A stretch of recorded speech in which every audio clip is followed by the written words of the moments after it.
Three tops meeting one bottom.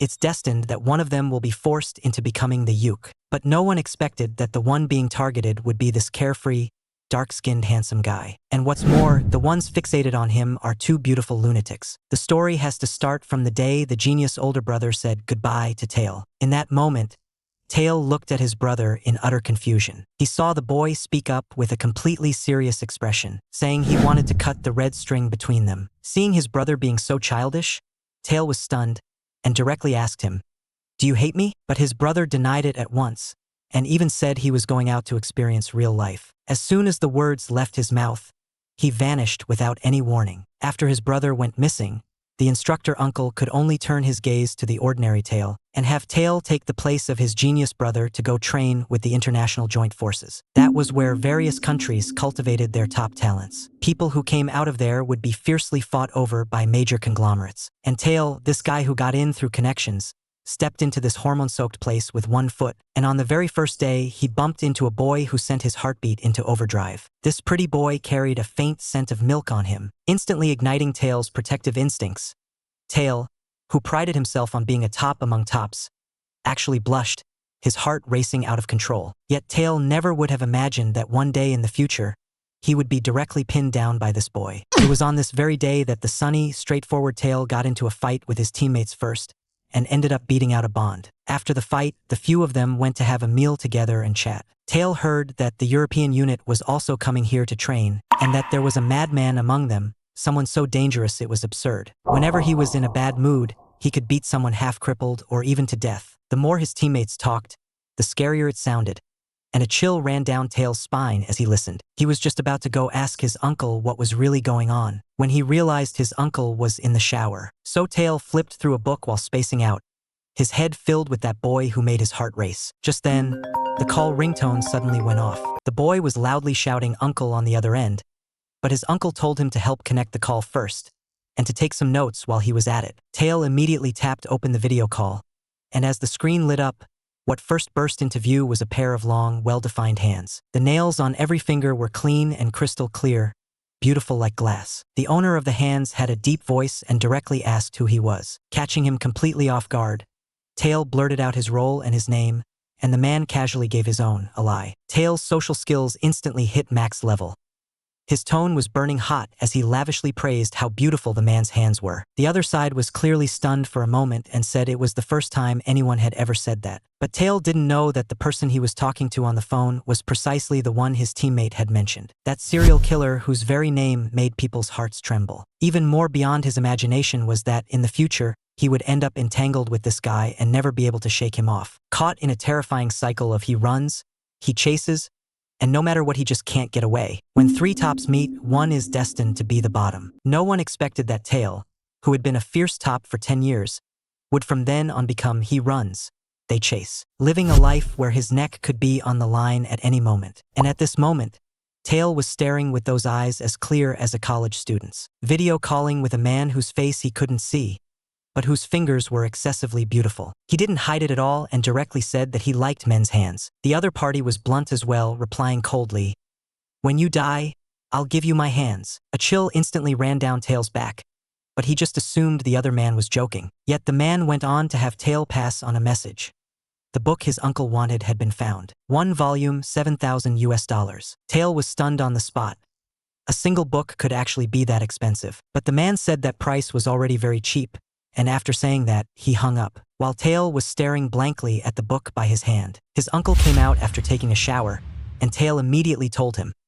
A second-hand book dealer had mailed over a very expensive book, but his uncle said that for such a precious book to be sold at that price was already considered cheap, and that he needed to properly thank the sender. He casually asked who the person on the phone just now was.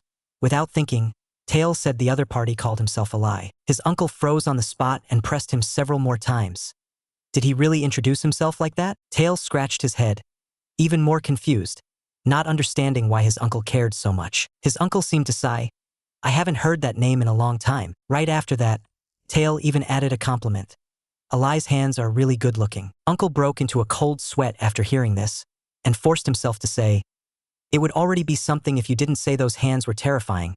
but this is the first time I've heard someone praise them as good-looking. Taeil had always thought his uncle's sense of aesthetics was very strange, but he never imagined that the owner of those hands was a ruthless killer who could take a life without blinking. He didn't want to keep talking about this, so he changed the subject and asked his uncle, "Who is that dazed, very cute boy?" Seeing Taeil so shy that he avoided eye contact, Uncle immediately understood. Uncle held back his laughter and teased him, "You're way too pure when it comes to dating," directly making Taeil blush so hard he was about to start steaming. Uncle stopped teasing him and, for once, kindly told him, "That's Sinrock from the logistics department." As he spoke, he casually used a bit of his authority to arrange an opportunity for Taeil to chase after him. He told Taeil to go find Sinrock later and get a spare key from him. Taeil instantly became wildly excited and wished he could see his beloved right away. But he had no idea that beneath that cute face was a heart as ruthless as a wolf cub's. The unit's training was also being carried out at high intensity, and Taeil didn't realize that he had already gotten himself tangled up with two dangerous people. Who would have thought that this pretty, well-behaved boy was actually a fierce top who struck hard and had an even fiercer temper? On the contrary, this dark-skinned handsome guy whose face was burning red became the prey targeted by the other. Taeil, still full of anticipation, willingly walked into the hunter's trap, desperately chasing after this cute boy who had made his heart race at first sight. Because his clothes were torn during training, Taeil went to find Sinrock for a new uniform. The boy quickly brought him a brand new set and, frowning, asked Taeil if he was hurt. "So concerned about me?" Taeil's heart instantly bloomed with joy, and he said this bit of training was nothing. He could handle it. But Sinrock still wasn't at ease and quietly reminded him again to be careful. As he was speaking, Sinrock suddenly reached out and lightly brushed the torn corner of Taeil's clothes. He said this rip could be mended, and as the boy leaned closer, Taeil's heartbeat instantly went off rhythm. Taeil only thought that Sinrock's hair looked soft and beautiful. Taeil lifted his hand, hesitating as he wanted to give it a little rub, but the boy suddenly called out to him, telling him to take off his clothes so he could mend them, and Taeil panicked on the spot, scrambling to do as told. In no time, the clothes were fixed, and the two of them tilted their heads up to look at the sky together, marveling at how nice the weather was today. Taeil also gritted his teeth at that moment and invited Sinrock to go for a walk together. He secretly praised himself in his heart, quick to react, bold enough, able to seize the chance to ask out the one he likes. But the next second, Sinrock turned him down with a smiling squint, saying he still had work to do. Taeil's chest sank all at once, weighed down with sadness. Just as he turned to leave in disappointment, the boy suddenly called out to him. Sinrock smiled warmly and said they could go for a walk the day after tomorrow. He knew a very quiet place. Hearing this, Taeil lit up all over, so excited that he stuttered, but he still agreed to the boy's invitation right away. He knew very clearly in his heart he had already been firmly caught by Sinrock, like prey about to be carried off in someone's jaws. Time flashed by to evening. Taeil walked into his uncle's room and sat down, flipping through a book he liked. He read while secretly feeling pleased with himself, thinking his chasing crush plan was going unbelievably smoothly. Just then, a call suddenly popped up on the computer. Taeil casually clicked on it, and a familiar voice came from the other side of the screen. "We meet again, little nephew." The next second, what appeared in the frame was that pair of hands he had seen before. Taeil was a natural sweet talker, and he immediately switched into praise mode. "Your hands are really beautiful.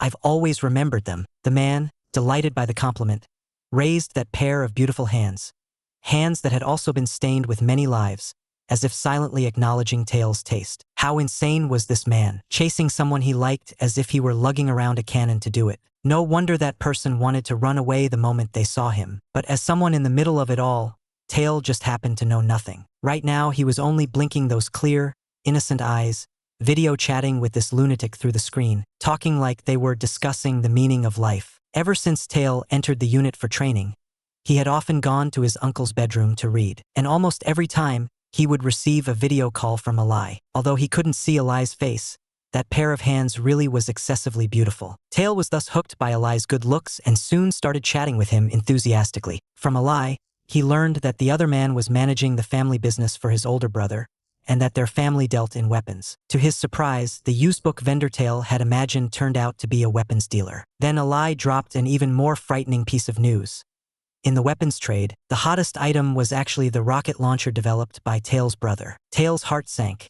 He hadn't expected his own brother to be doing something like this. Alai immediately twisted the knife, teasing that Taeil and his twin brother were nothing alike. The two were chatting happily when someone suddenly approached in the video, and Alai said he had to go at once. As soon as the call ended, Taeil flopped onto the bed and muttered that he just heard something incredible. That very afternoon, the instructor announced that the European branch team would soon be coming for joint training. So they were going to show everyone last year's training footage, just hoping their side wouldn't lose too miserably. In the video, a handsome white-haired man wearing black gloves appeared. Taeil couldn't help remarking that the man's face was so pale he looked pitiful. But as soon as he finished speaking, everyone around him stared at him in horror and snapped, "You're the pitiful one," leaving Taeil completely baffled. Just then, the man suddenly smiled at the camera. Taeil jolted.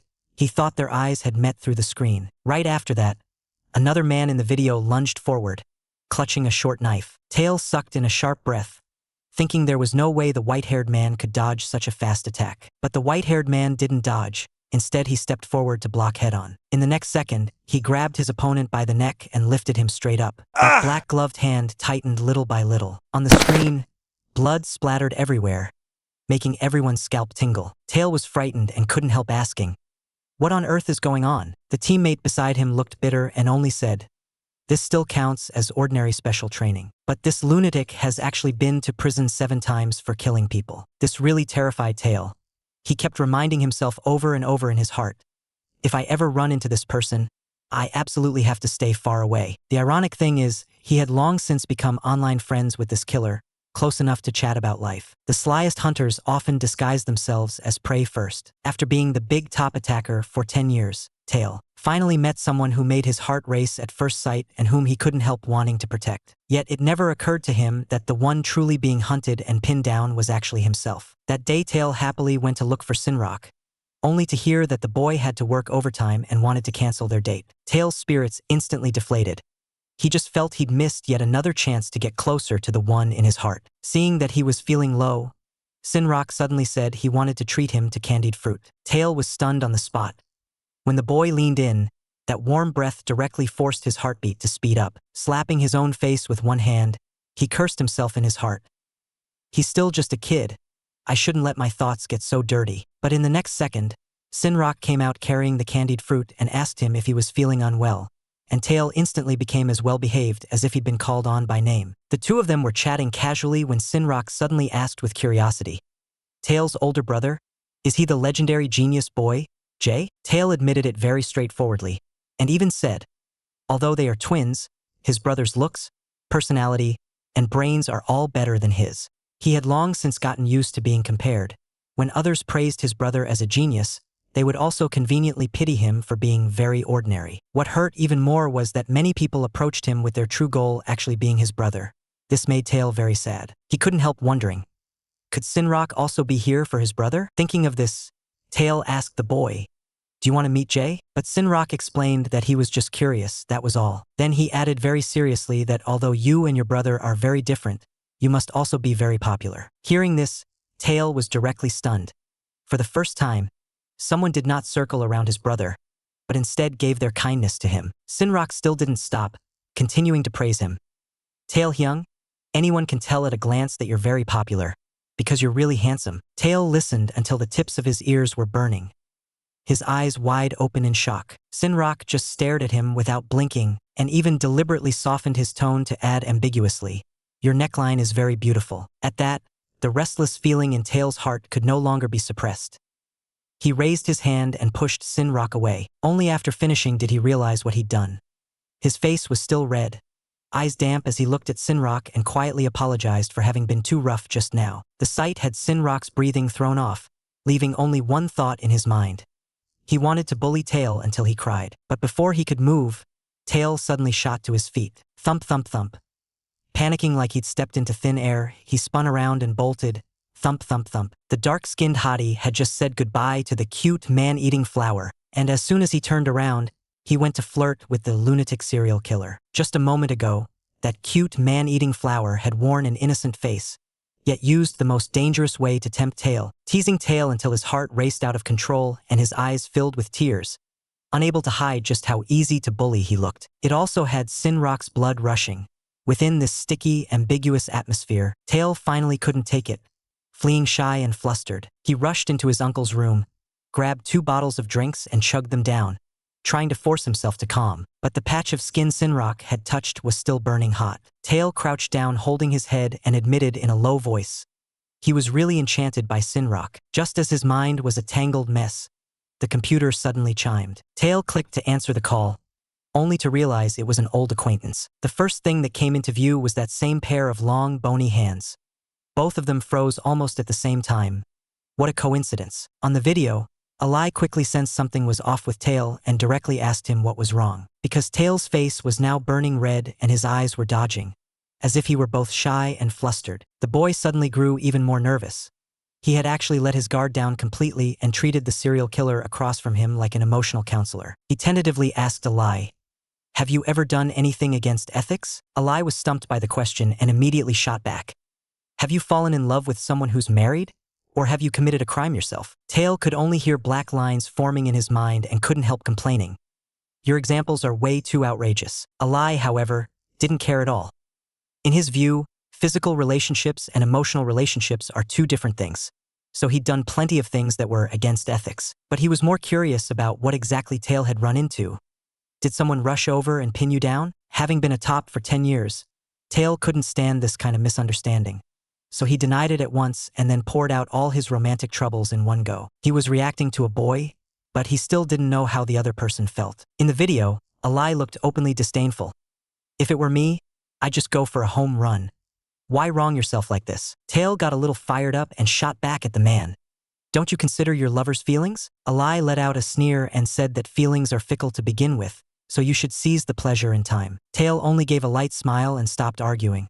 He just felt that it was fine to think differently, and that chatting with Alai was actually quite interesting. Yet Taeil never would have imagined that one day in the future, under this lunatic's coercion, he would be forced to enjoy himself. A dark-skinned, handsome guy who had been a top for 10 years. From the very beginning, he treated the old gong as a love rival, only because the old gong was monstrously strong and notoriously awful in relationships. At this moment, Taeil was dragged deep into a nightmare, in which Sinrock rejected him on the spot and coldly cursed him as disgusting. Just as Taeil was panicking and trying to explain himself again, a big hand suddenly clamped around his neck. The serial killer from the rumors was standing right in front of him, lips pressed together as he gave a small smile. The next second, with a blank face, he directly twisted Taeil's neck. Taeil jolted awake from the nightmare. Only then did he realize he was sleeping in his uncle's room, and the boy immediately asked about the killer Rajuro. "If I went up against that person, do you think I could get away in one piece, uncle?" His uncle showed him no mercy at all,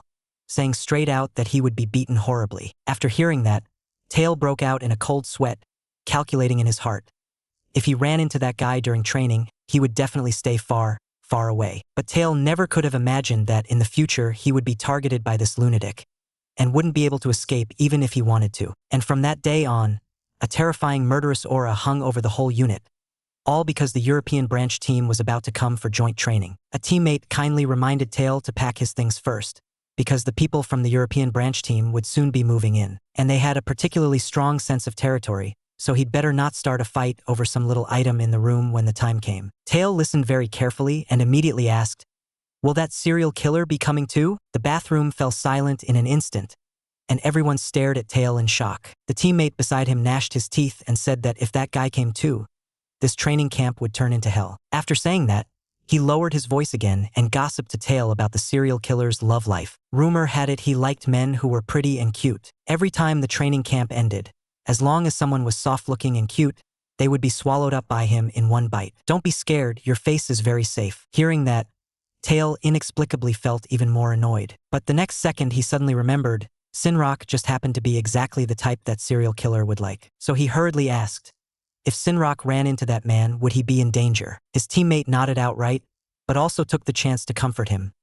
"Don't panic, we hardly ever run into the logistics people." As he spoke, he patted Taeil as well, reminding him to protect his own life first. But that didn't calm Taeil at all, because he still hadn't managed to win Sinrock over. What was worse, that serial killer was not only good-looking, but also strong like a monster. What if Sinrock took a liking to him? The moment that thought appeared, Taeil became completely anxious. The dark-skinned handsome guy never imagined he would end up being targeted by two gorgeous lunatics. One was a seemingly obedient and soft, but actually very dangerous, cute man-eating flower, and the other was a seemingly obedient and soft, but actually very dangerous, cute man-eating flower. One was a white-haired serial killer so terrifying that even Special Forces soldiers shuddered at the mention of him. Right now, he was truly annoyed. That good-looking serial killer, would he steal away the Sinrock he cared about most? He was just thinking that when he saw Sinrock walking toward him, and Taeil instantly tensed up, because last time he had a reaction to Sinrock, and he figured Sinrock had noticed it too. But he still forced himself to act calm and made some casual small talk. Yet as they chatted, his mind drifted off again,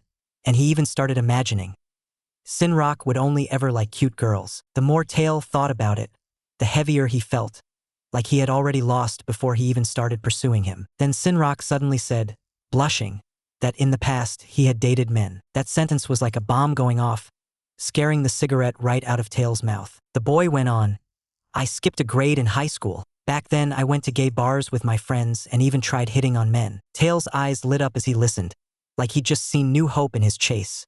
And the cigarette in his hand was about to burn his fingers. Only when Sinrock reminded him did Taeil hastily stamp out the cigarette, but in a fluster. He immediately took the chance to explain.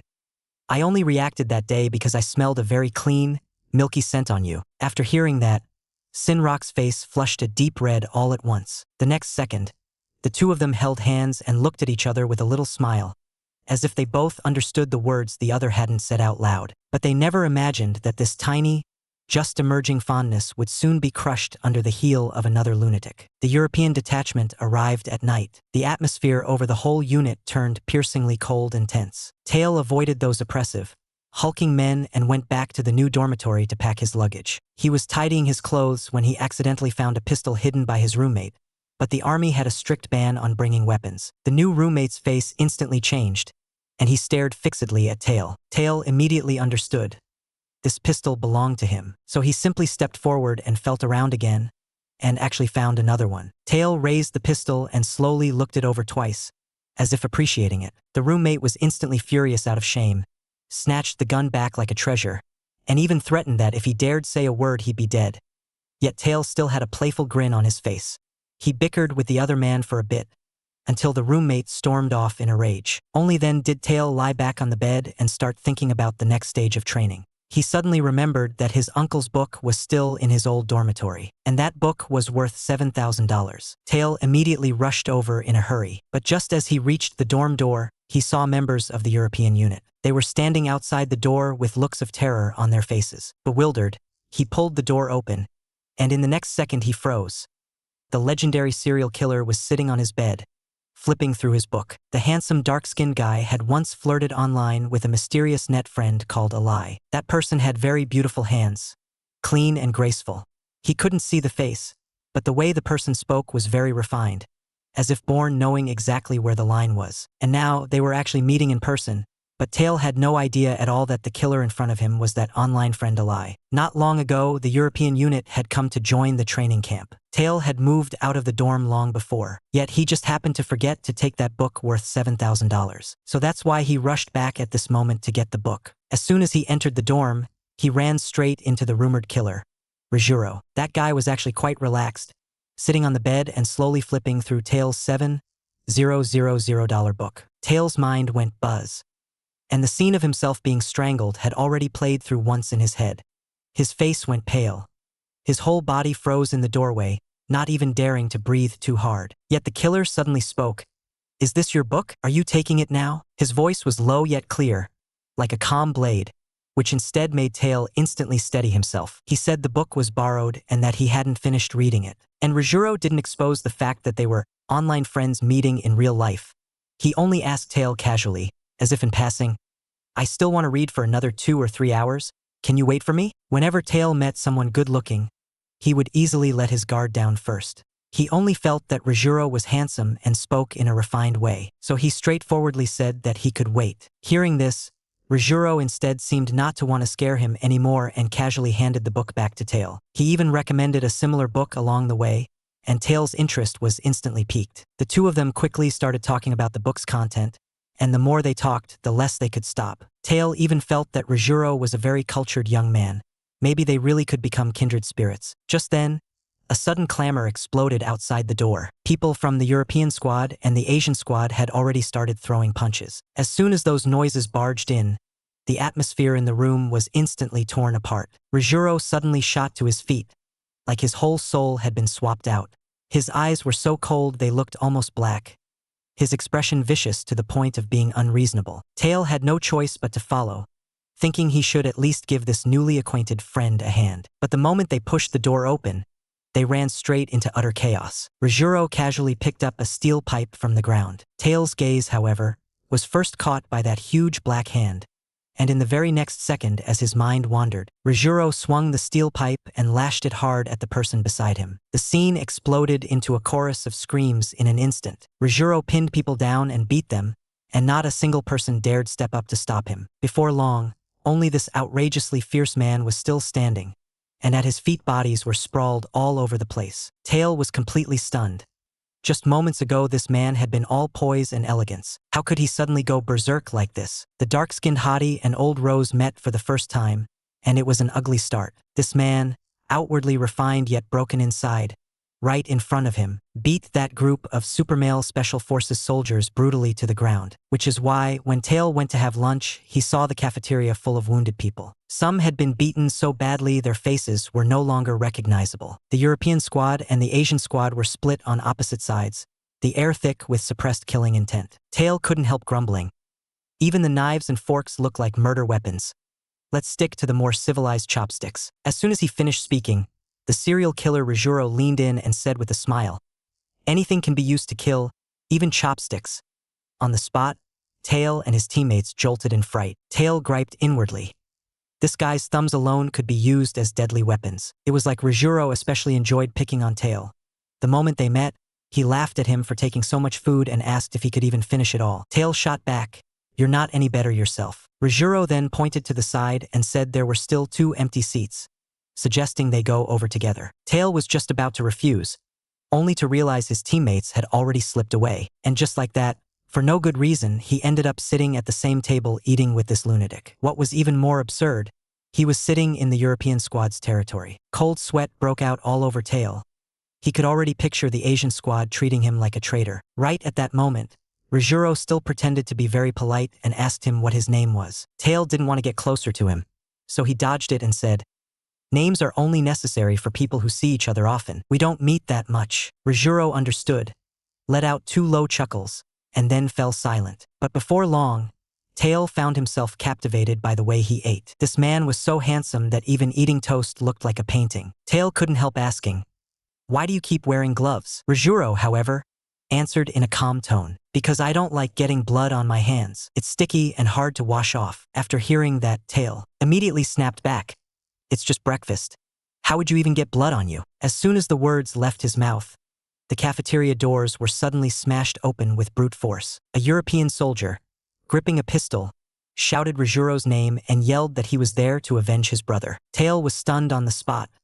That was a weapon with terrifying killing power. And in the eyes of the brutal killing maniac, this day became the beginning of him feeling something for his wife. And in the eyes of the handsome dark-skinned guy, this day was the start of his entanglement with a certain lunatic. Taeil never expected that even eating breakfast could feel like being on a battlefield. Not long ago, a European soldier had rushed into the cafeteria with a pistol. While he shouted that he was going to take out Rijuro, the cafeteria instantly exploded into chaos. Taeil immediately hid behind a pillar.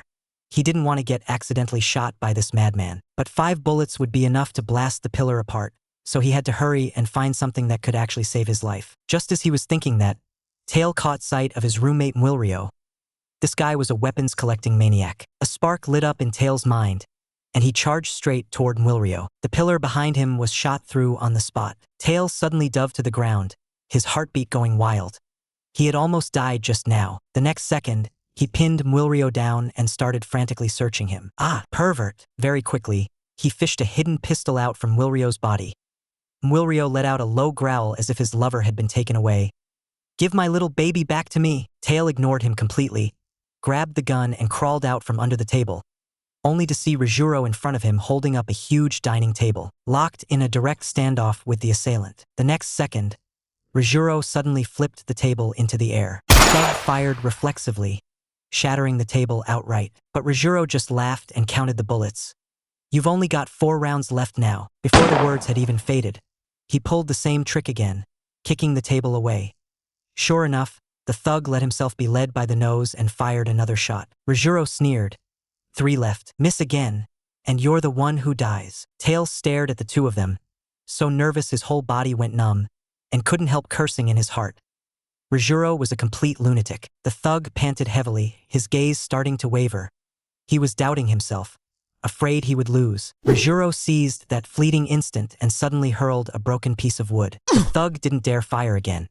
He could only shut his eyes and turn his head, trying to dodge the blow. In that very second, Rijuro's smile grew even more deranged. Taeil pushed himself up, staring at the scene before him, and his heart sank. He saw that this madman actually charged straight toward the muzzle of the gun. In the next instant, he forcibly knocked the enemy's arm aside. The gunshot cracked out in a shuddering blast, and he twisted his arm back to grab the enemy by the throat.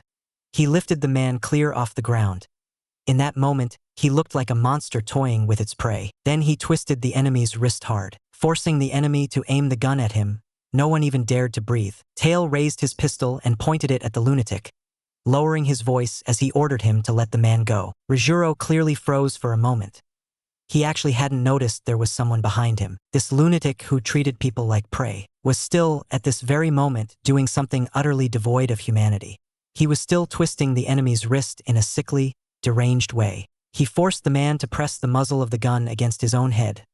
Everyone thought there would be blood in the very next second. A short handgun suddenly pressed against the madman's occiput. Taeil steadily took aim at Rijuro, and the shock was written all over Rijuro's face. The next second he spoke in displeasure.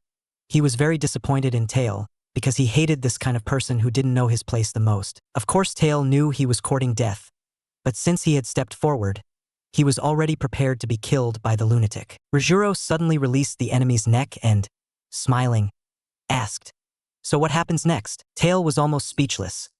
This monster was actually pretending not to understand. They were both waiting for the other to reveal a flaw so they could strike in one blow, and Taeil forced down his nerves and calculated rapidly. But he had overlooked the stupidity of the third person. The soldier Rijuro had grabbed completely broke down. He screamed hoarsely for Rijuro to kill him and put him out of his misery. That completely set Taeil off.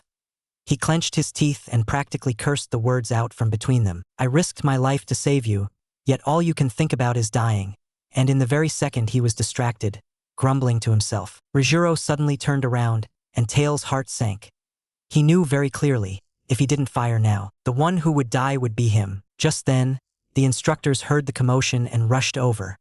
At the very front was his uncle. As soon as he arrived, he coldly demanded, "Whose handgun is that?" Loyal as ever, Taeil answered directly, "It's mine." Uncle immediately sent him to the instructor's office to receive punishment. Then he asked this unlucky soldier again, "Were you planning to kill someone?" The soldier admitted it without the slightest hesitation. So Uncle threw him into prison for half a year to let him cool down. After that, Uncle frowned and asked Rijuro, "What are you doing?" But this guy, looking utterly righteous, said, "Someone is trying to kill me. I'm acting in self-defense." The scene instantly fell silent. Hearing that, there really was no obvious fault to pick with his words. Helpless, Uncle could only first tell him to let the man go. As he spoke, he simultaneously took Taeil's short gun from him. A chill ran down Taeil's back. If Uncle had been even a little later, it really would have been too late. Uncle broke open the short gun and complained on the spot, "You're holding a gun with no bullets. What exactly are you trying to do?" Hearing that, Rijuro was directly stunned. So this guy had tricked him with such a childish method. The man merely curled his lips and murmured Taeil's name under his breath. The next second, as if even more interested, he deliberately confirmed again, "Your name is Young Taeil, right?" But Taeil did not want to answer. He only felt cold all over. By the look of it, this lunatic had set his sights on him. The madman who had always seen no one in his eyes had never thought he himself would be deceived by someone. This man who always spoke in such a sweet way not only praised his beautiful hands in the king's chat, but also chatted with him late into the night, treating him as a true confidant. Yet the moment they met, this guy, in order to save someone else, actually pointed a gun at him. Just as he was being crushed by disappointment, he then heard, there weren't any bullets in the gun at all. He was played to the point of being utterly confused, yet his heart inexplicably grew warm, and it felt very strange. From that day on, he began to pay special attention to this guy called Taeil. But in Taeil's eyes, he only felt that he was the unluckiest person alive. To save someone who had nothing to do with him, he had gotten himself entangled with the cold-blooded lunatic who killed without blinking, Rijuro. From then on, his life could be taken at any moment. Even worse, he became famous in the unit, and everyone called him Courage Man. Whenever he heard that nickname, Taeil would instinctively look around, afraid that Rijuro would suddenly appear. But just as he sat down with his bowl of food, Wilrio grabbed him by the collar, fuming, and demanded that Taeil return his little baby. The teammate next to them quickly stopped him, saying that Taeil had sacrificed his weapon Mark V in order to save someone. Taeil also looked deeply guilty and hurried to say that he could subscribe to a jigsaw puzzle magazine from Wilrio for a whole year. At that, Wilrio's eyes lit up, and he temporarily let Taeil off the hook. Immediately after that, the intensive training began, and during the day Taeil was chased around and worked to the bone by this group of superpowered Special Forces soldiers. In the evening, he still had to be punished for secretly keeping the Mark V, and was ordered to copy 10 books of rules and regulations. Amid his roommate's sympathetic encouragement, Taeil walked toward the library with tears in his eyes. 2 hours passed in the blink of an eye, and Taeil was on the verge of breaking down. He really wished someone would give him a hand. Just then, a mocking voice came from behind him. "HM? Looking at you like this. Having a hard time, huh?" Taeil's eyes flew wide, and he recognized it at once. The voice of the serial killer Rijuro. He heard the man laugh with a mix of sympathy and infuriating smugness. "Judging by that look on your face, you've still got 9 books left to copy, right?" Taeil had zero mood to listen to his nonsense. All he feared was that this lunatic would explode the next second and strangle him on the spot. The more chaotic Taeil's thoughts became, the more Rijuro deliberately sat down beside him and started chatting like nothing was wrong, saying the books here were boring as hell. He even casually guessed that Taeil's side must have more interesting books. Taeil was stunned on the spot, his head full of question marks.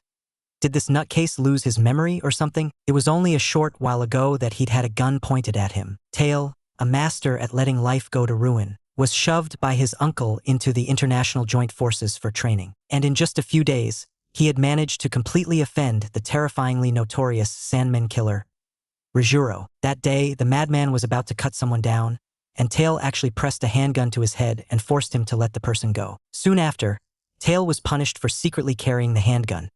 Meanwhile, this lunatic used self-defense as an excuse and somehow dodged all punishment. Now Rijuro started mouthing off again, sniping in a passive-aggressive tone that Taeil's punishment was way too light.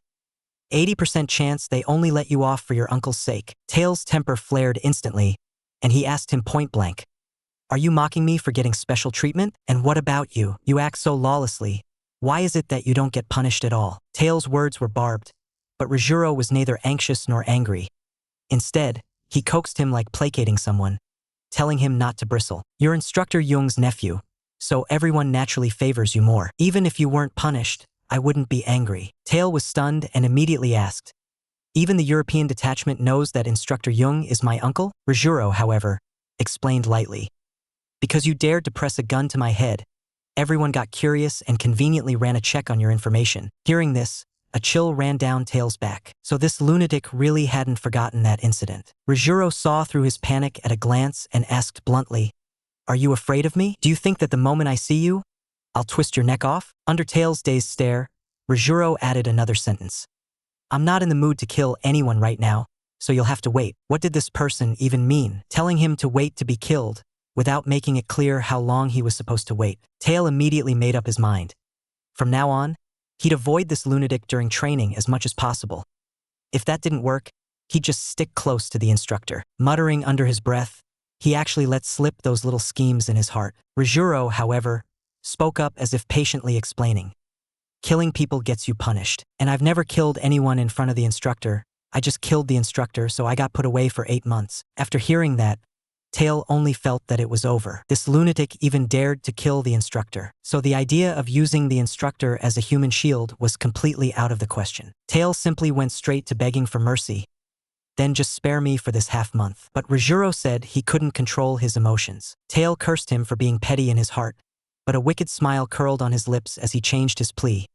"Then help me copy out a copy of the rules and regulations." Rijuro actually agreed generously and reached out to take the book. Taeil's smile grew more sinister.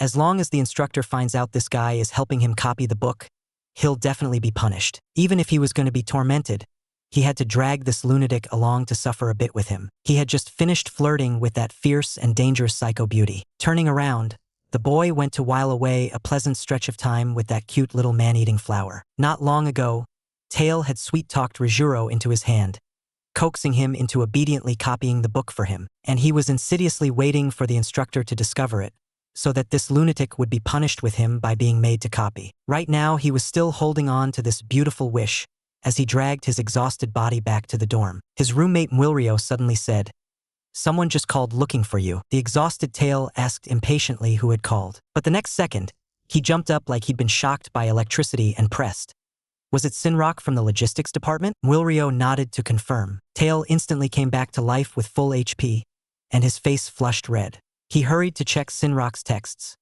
The boy had even thoughtfully reminded him to take care of his health, and had said, "See you on the weekend." Seeing this, Taeil's good mood was instantly cut off.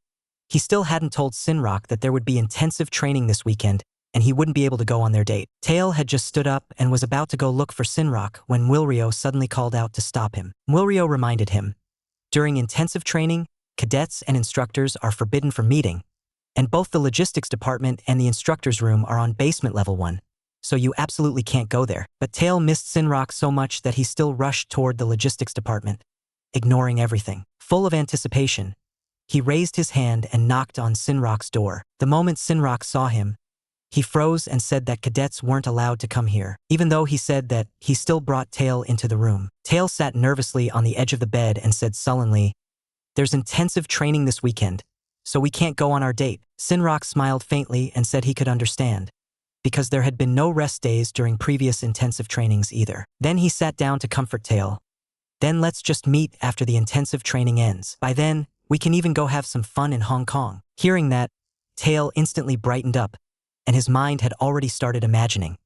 During that trip, their relationship would grow closer and closer. Just as he was thinking this, Sinrock suddenly let out a sigh, his tone full of regret. "But it's still a bit of a shame. I was thinking we could go out and have fun this weekend." As soon as he finished speaking, he moved closer to Taeil step by step. Taeil's heartbeat instantly went out of rhythm, and there was only one question left in his head.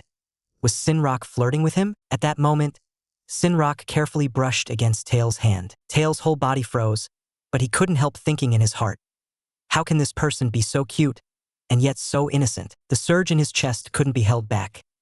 He lowered his head and lightly tapped a kiss on Sinrock's lips. Sinrock's face instantly flushed bright red, but he didn't pull away. Taeil seemed to be set on fire and became even bolder. Sinrock wasn't angry. Not long after, when Taeil said he was leaving, Sinrock immediately followed and considerately said he would walk him back. As the two of them walked toward the dorms hand in hand, someone suddenly came around the corner. In the next second, Rijuro was standing in front of them, his eyelids lowered. His gaze was as cold as a blade, falling on their interlaced hands, and he instantly understood something in his heart. The scene was a mess.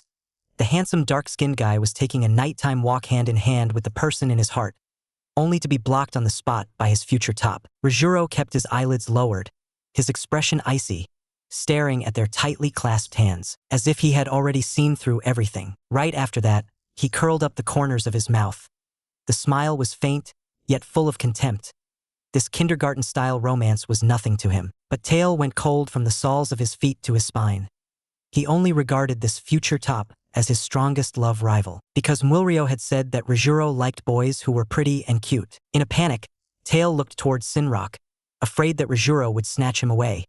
This thought filled Taeil with both urgency and fear. Rijuro asked Taeil teasingly what he had just done, and why his face was as red as a ripe apple. That one sentence instantly dragged Taeil back to the scene of kissing Sinrock just now. He flushed all the way to the tips of his ears in an instant, too embarrassed to lift his head. Seeing Taeil's reaction, Rijuro burst out laughing without the slightest restraint. Sinrock stared harshly at the man. He could tell that lunatic was toying with his prey, but Rijuro only curled his lips, his eyes full of mockery and disdain. Taeil didn't notice the standoff between the two of them. He was only busy urging Sinrock to hurry back. As soon as the boy left, Rijuro casually joked, as if chatting with an old friend, that Sinrock was a pretty kid. Taeil flared up on the spot, complaining that no one uses pretty to describe a young man. The next second, he pressed Rijuro on why he was here, when the first underground level was clearly off limits. Rijuro fired back by asking Taeil why he was here. It was probably for that boy just now, wasn't it? Taeil bristled at once, warning the man not to stick his nose into other people's business. But the way he was shielding Sinrock clearly got under Rijuro's skin. Let this man start to pay attention to Sinrock, so he deliberately provoked him and said, "If I do something to that pretty boy, what will you do?" Hearing this, Taeil was both shocked and furious, his heart sinking. This bastard really has set his sights on Sinrock. Although this man is vicious by nature and acts with insane recklessness, putting those aside, he just so happens to be a beauty. And by comparison, the only thing Taeil seems able to beat him at is just that he's more like a human being. Suppressing his unease, Taeil asked, "Do you really fancy Sinrock that much?" But the man strode right up to him with a threatening air and shot back, "Why are you so on guard? Where did that courage you had when you fought me the other day go?" As he spoke, he raised his hand to clamp around Taeil's neck, leaned to his ear, and asked in a low voice, "That person called Sinrock, does he belong to you now?" "I'm afraid not yet, right?" The anxiety in Taeil's heart instantly spiked to the limit. The more he thought about it, the more annoyed he became. Why was he so meddlesome? And on top of that, he had even saved this naturally ferocious love rival. The madman Rijuro simply laid his cards on the table. He was going to steal away Taeil's beloved Sinrock. Those words left Taeil both terrified and enraged. And at that moment, he went to the night training session with a belly full of unease. By a stroke of rotten luck, their squad just so happened to be moving in parallel with Rijuro's squad. Everyone deliberately kept their distance from Rijuro, afraid that in the very next second they'd be treated as his prey. Taeil was the same, even backing all the way to the end of the line. It was right here that he heard a deadly piece of news. There was a European soldier named Simon who was planning to secretly assassinate Rijuro. Taeil couldn't help but sigh inwardly. Rijuro? This guy, he couldn't even blend in with his own teammates, like some independent and dangerous misfit. But Taeil didn't want to meddle anymore. Whenever he thought about that man coming to steal Sinrock away, Taeil just got unbearably annoyed. Not long after, they set up camp deep in the forest for the night. Taeil had only been asleep for a short while when he was woken up to stand guard. The soldiers on the ground were so exhausted that they were snoring one after another, sleeping like the dead. Taeil thought to himself that the two groups probably wouldn't get into any more conflicts. Instead, he became interested and slowly walked toward the distant sound of the waves. But he had barely gone far when he saw a suspicious dark figure. Taeil was still hesitating over whether to go after it when that figure suddenly disappeared. Taeil immediately gave up the idea of tracking them and focused only on walking toward the sea. As the night sea breeze blew, the tightness in his chest eased. He couldn't help starting to plan. He would bring Sinrock here for a date another day. But as he was thinking this and walking back, he suddenly heard a strange crying sound. Taeil instinctively turned his head to look. What he ended up seeing was Rijuro and a pretty boy doing something indecent. Taeil clutched his head and complained inwardly. How did I run into this lunatic again? Rijuro looked lazy and languid, yet he was suppressing a terrifyingly overwhelming aura.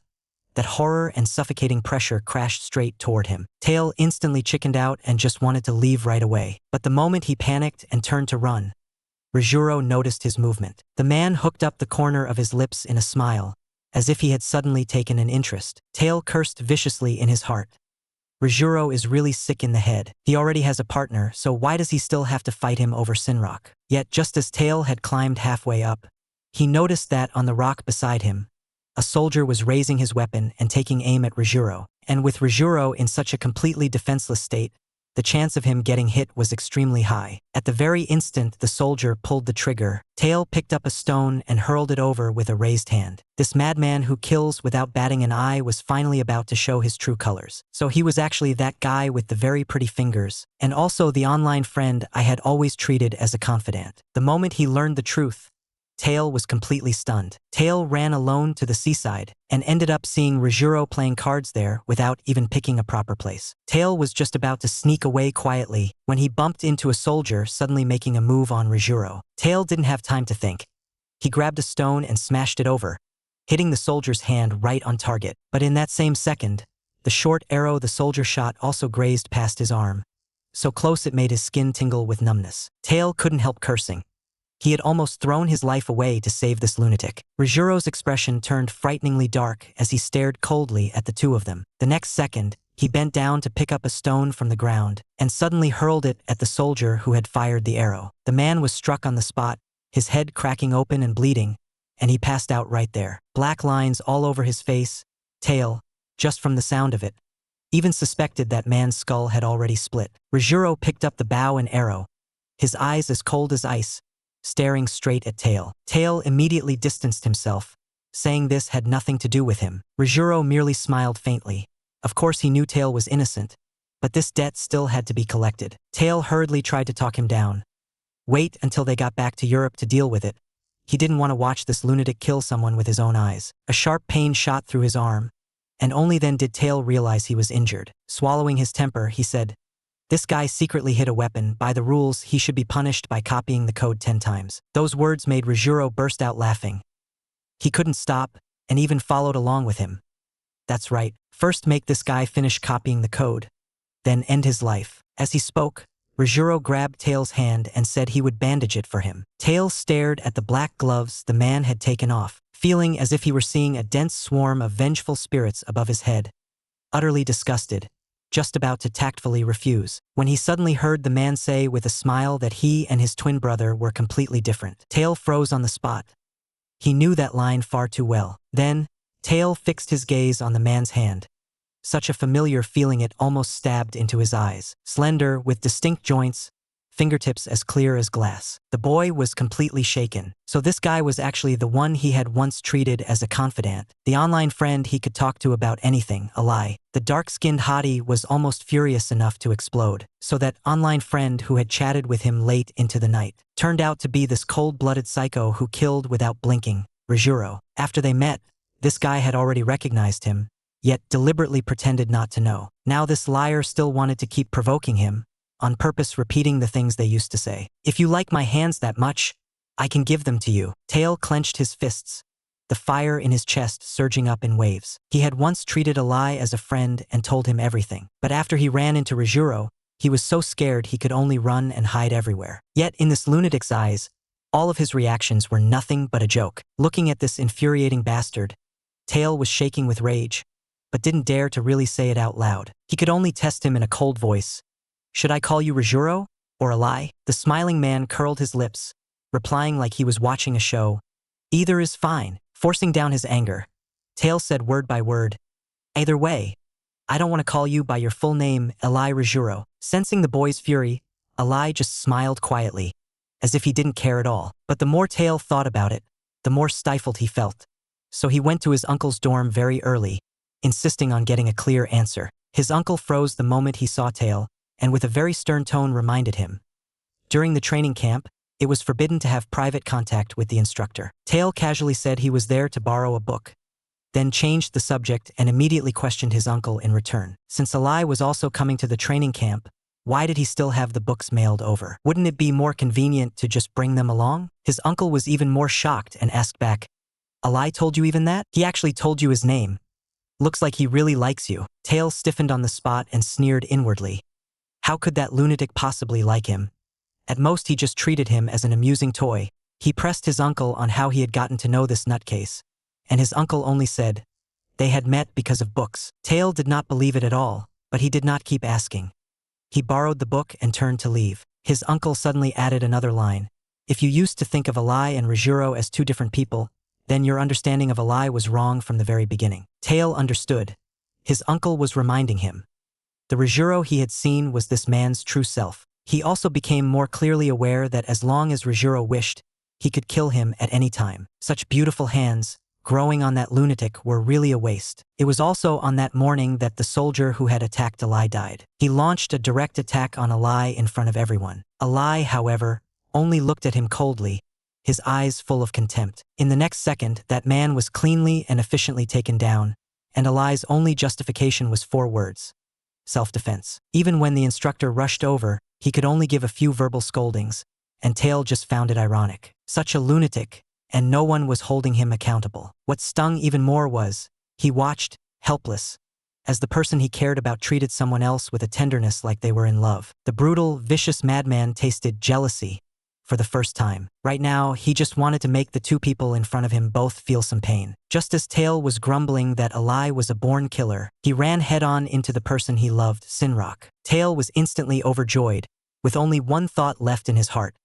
This is the happiness of being in love. They chatted for a bit, then were about to part ways. Before leaving, Sinrock said, "When the training camp is over, let's go on a date." Taeil lifted his hand and waved, blushing as he agreed. But in the next second, his whole body jolted. That lunatic Eli was walking down from the stairwell. The man was handsome and refined, his steps as unhurried as a leopard's. Yet that smile of his made you want to punch him. Taeil's mood instantly plunged to rock bottom. Every time he saw a lie, Taeil would panic. He was afraid a lie would steal Sinrock away. Sinrock didn't want trouble either. After greeting Taeil, he was ready to leave. Taeil instead let out a sigh of relief. Looks like Sinrock has absolutely no interest in this lunatic. The moment Sinrock brushed past a lie, the madman glanced sideways at him with a meaningful look. In the next second, he directly pinned Sinrock against the wall and kissed him, swift and clean. With a beauty in his arms, Alai was still absent-minded. His gaze fixed on Taeil the whole time. Taeil exploded on the spot, shouting at Alai to let go of Sinrock. Right after, he grabbed Alai by the collar and threatened in a low voice, "Do not touch Sinrock." Yet the more furious Taeil became, the more exhilarated Alai felt. Taeil clenched his teeth and finally understood. This man had never taken him seriously. Just as the conflict was about to erupt, Sinrock grabbed Taeil in time, saying he was fine and telling Taeil not to lose his temper. Taeil's chest felt tight. After being humiliated like that, how could Sinrock possibly be fine? But the moment he saw the boy's panicked and frightened expression, Taeil's rage felt as if a hand had pressed it down, cooling in an instant. He knew very well that he couldn't beat Alai, nor could he protect Sinrock. The moment that thought appeared, it felt like a stab to his heart. Alai, however, insisted on pouring fuel on the fire. He lowered his head, glanced at his own hand, and said lightly that the feeling just now was quite good. As he said this, he lifted his eyes coldly and looked straight at Taeil. Sure enough, Taeil was ignited. He once again grabbed the man by the collar, his anger impossible to suppress. This fierce and cruel madman was, paradoxically, childish like a kindergarten kid. As long as he found out who his partner liked, he absolutely had to snatch that person for himself. And seeing his partner so angry they were jumping with rage only made him feel all the more thrilled. At this moment Taeil was shaking with anger, clutching Alai's collar in a death grip, clearly ready to have a brutal fight with him. But Sinrock yanked Taeil back in one swift move, forcibly pulling him away. Seeing the obvious wariness Sinrock showed toward Alai, Taeil inexplicably felt a little steadier inside. So he forcibly pressed down his emotions and urged Sinrock to go back first. Sinrock hesitated for a moment, but still did as Taeil said. As soon as the boy left, Taeil glared fiercely at Alai, his voice tight. "What exactly are you trying to do?" Alai wore a punchable grin and shot back even more bluntly.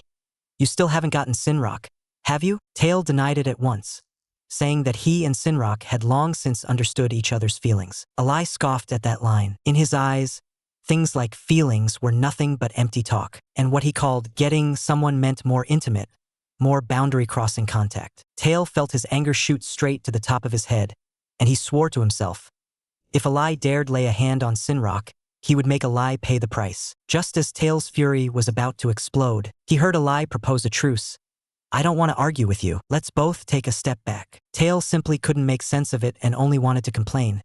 He never should have met this lunatic Alai in the first place. Alai, however, spread his hands, as if declaring, "I won't use coercive methods, but if Sinrock willingly accepts my invitation, then you have no right to stop me." Taeil's heart suddenly tightened, and uneasiness surged up at once, because all along it had always been Taeil chasing after Sinrock, yet he couldn't even say clearly what exactly he and Sinrock were. So Taeil had absolutely no standing to stop Alai from getting close to Sinrock. While Taeil was silently lost in thought, Alai, without the slightest courtesy, simply turned around and left. Taeil suddenly shouted to stop him, warning in a cold voice, "If you dare use force, I will absolutely not let you off." Alai narrowed his eyes and smiled, and instead agreed very readily. Taeil collapsed back onto the ground, only able to mutter under his breath. Things really just got worse. He couldn't refuse this proposal, and that warning he'd just thrown out was completely impulsive. He'd even blurted out that he wouldn't let Alai off. But Alai's combat power was completely beyond anything he could imagine. With his mind in chaos, Taeil thus ushered in a new round of intensive training. And during the training, he personally witnessed even more brutal methods from Alai. That good brother who once shared everything with him turned out to be the very madman in the rumors who had killed countless people. He even declared right in front of him that he was going to steal away his beloved Sinrock. Taeil was thrown into even greater turmoil by his future top, his mind completely unable to calm down. And just then a new round of training suddenly crashed down on him when he was totally unprepared. He would also once again see with his own eyes those terrifyingly brutal methods of his tops. The content of this training camp was outrageous. The soldiers would be divided into different camps. One side could only take the beating, while the other side was responsible for swinging clubs to hit people. As long as they held out for the set time, the two camps could switch roles. But the rules were too simple and too crude, so every training session was like a hellish battlefield, with blood flowing like a river. After listening to his roommate's introduction, Taeil's head was spinning. He had somehow managed to offend the serial killer Alai, and if this guy wanted to take the opportunity to get revenge, Taeil might just lose his life on the spot. But his teammates couldn't feel his anxiety at all. Each of them was fired up, plotting how to beat the crap out of anyone they didn't like. This made Taeil even more panicked. He just wanted to hold on until he could leave the army in half a year. Otherwise, sooner or later, he'd become a pervert like his roommates. Soon, the training began. Taeil, who had originally only wanted to slack off, was dragged onto the battlefield by his well-meaning roommate. He didn't last long before he fell behind the main group and turned to hide in the bathroom. But as soon as he went in, he heard a few soldiers whispering as they plotted an ambush. Cold sweat broke out on Taeil instantly, and he thought this was bad, while the soldiers all stared at him warily. Taeil had no choice but to bite the bullet and pretend he had just come to use the toilet. He had barely stepped into a stall when voices sounded outside again. Mixed in were a few curses, saying that person killed without blinking was a lunatic, and that only buried cluster bombs could deal with him. The more Taeil listened, the more wrong it sounded, and he began to suspect that the person they were going after was Alai. At this moment, he actually felt a bit vindicated and thought Alai deserved it. But the next second, he became afraid that things would spiral out of control and get completely out of hand. He didn't want to listen any longer, so he pulled the door open to leave. Who knew that those soldiers would suddenly call out to stop him and ask which unit he was from? Taeil simply stated his position directly. He would not take part in the actions of any side. After saying that, he walked out of the restroom. Behind him, the soldiers just shrugged, looking completely indifferent. And after leaving that suffocating place, Taeil hid again in the small cubicle next to the library. He had originally planned to just slack off and wait for the training camp to end, but instead he was caught red-handed by a few European soldiers. Taeil had no choice and could only grab a club and fight his way out. But halfway through the fight, he saw Alai. The guy was heading upstairs. Taeil's heart sank. Something was wrong. The soldiers upstairs had just been plotting to make a move on Alai. Alai going up like that was basically walking straight into a trap. Taeil grew frantic and furious, shouting at the crowd, "Move! I've got something urgent right now." That sentence instantly set off the European soldiers, who cursed at him to stop making excuses. Just as it looked like a big fight was about to break out, a sudden explosion sounded from upstairs. Everyone froze, all looking up in unison at the split-open roof. Taeil seized on that moment of distraction, took a few of them down, then turned and rushed out. When he charged upstairs, the scene before his eyes made his whole body go rigid. In the smoke-filled ruins, Alai was covered in blood from head to toe, like someone who had just walked out of hell, clutching the enemy's neck in a death grip. That most detestable love rival was now truly on the line between life and death. Instead, Taeil grew even more agitated, his chest tightening. The teaching building had been blown into ruins, and several patches of blood on the ground were so jarring they made people panic. Seeing all this, Taeil's mind went completely blank in an instant. He lost control and shouted, "Alai!" just praying that nothing had happened to Alai. There was a sound not far away, and Taeil immediately gave chase, his steps so fast they felt unreal. The next second, he was frightened again by the scene before his eyes. He saw Alai covered in blood, like a demon that had crawled out of hell. He was gripping the enemy's neck with a force that was almost cruel. Then Alai, with a vicious gleam in his eyes, looked at Taeil and asked coldly, "You looking for me for something?" Taeil's eyes widened, his throat tightened, and he couldn't get a single word out. The scene looked like a murder site, blood spread all over the ground, making people not dare to look any longer. The only madman still standing mistook Taeil for an accomplice, his gaze cold and sinister as he directly asked him, "You looking for a fight?" Taeil trembled all over and hurriedly explained that he had come to check on the situation. But Alai didn't believe him at all, because Taeil had called his name as soon as he arrived, which meant Taeil had long known about this plot. The boy instantly felt something was wrong and complained inwardly. As expected, he misunderstood again. He immediately recounted everything he had just overheard in the bathroom about those people's conversation, and also explained why he had rushed over, because he had come to help Alai. The man merely curled the corner of his lips and said coldly that it was a good thing Taeil hadn't taken part in the murder, otherwise he would be very upset. Hearing this, the boy couldn't help complaining, "You make it sound like you two are close or something." Alai, in a disturbingly morbid way, added, "If even you died, it would be really boring." That remark made Taeil especially upset, and he cursed himself inwardly for ever coming here. But Alai instead praised him for showing up at just the right time, because he happened to need a witness to prove he was acting in self-defense, and that he was also injured in the attack. Taeil questioned him on the spot. How could a monster like Alai possibly get hurt? Alai immediately got annoyed and shot back at the boy. If you got blasted by a cluster bomb, how could you not be injured? Taeil's face darkened.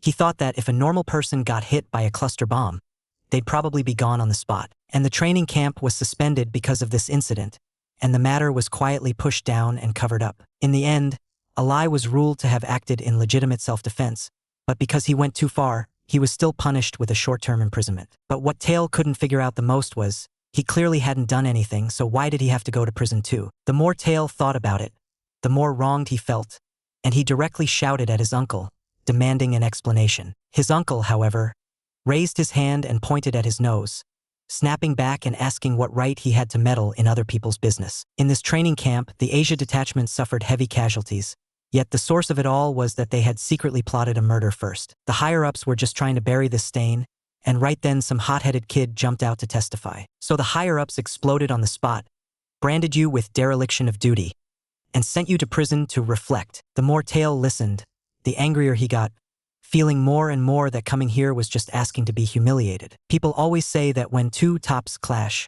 one of them has to yield. But when he saw this love rival in the cell, who was as strong as a monster, Taeil couldn't help complaining. How could the instructor lock him in the same cell as this lunatic? The love rival suddenly stood up and approached. Taeil instantly tensed up, staring fixedly at the man. He only heard the other say calmly, "Put your hands out." Taeil still did as he was told.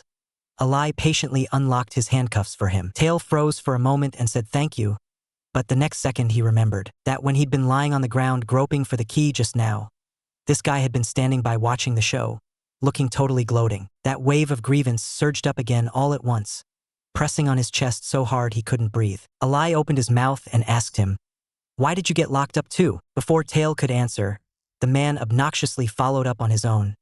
"Did you commit some heinous crime?" Taeil replied coldly, "You really have no idea?" All because Alai had killed someone. Taeil, as the eyewitness, had been dragged down with him. But what Taeil couldn't figure out was, Alai had clearly killed 5 people, so how could it still count as self-defense with just a light punishment of solitary? The man only smiled with composure and elegance, saying he'd gone in and out of prison many times and had long since figured out all these rules. Taeil folded his arms, not believing a word of it. He felt that Alai wasn't lying, but was definitely not telling the whole truth either. Taeil could only sigh to himself.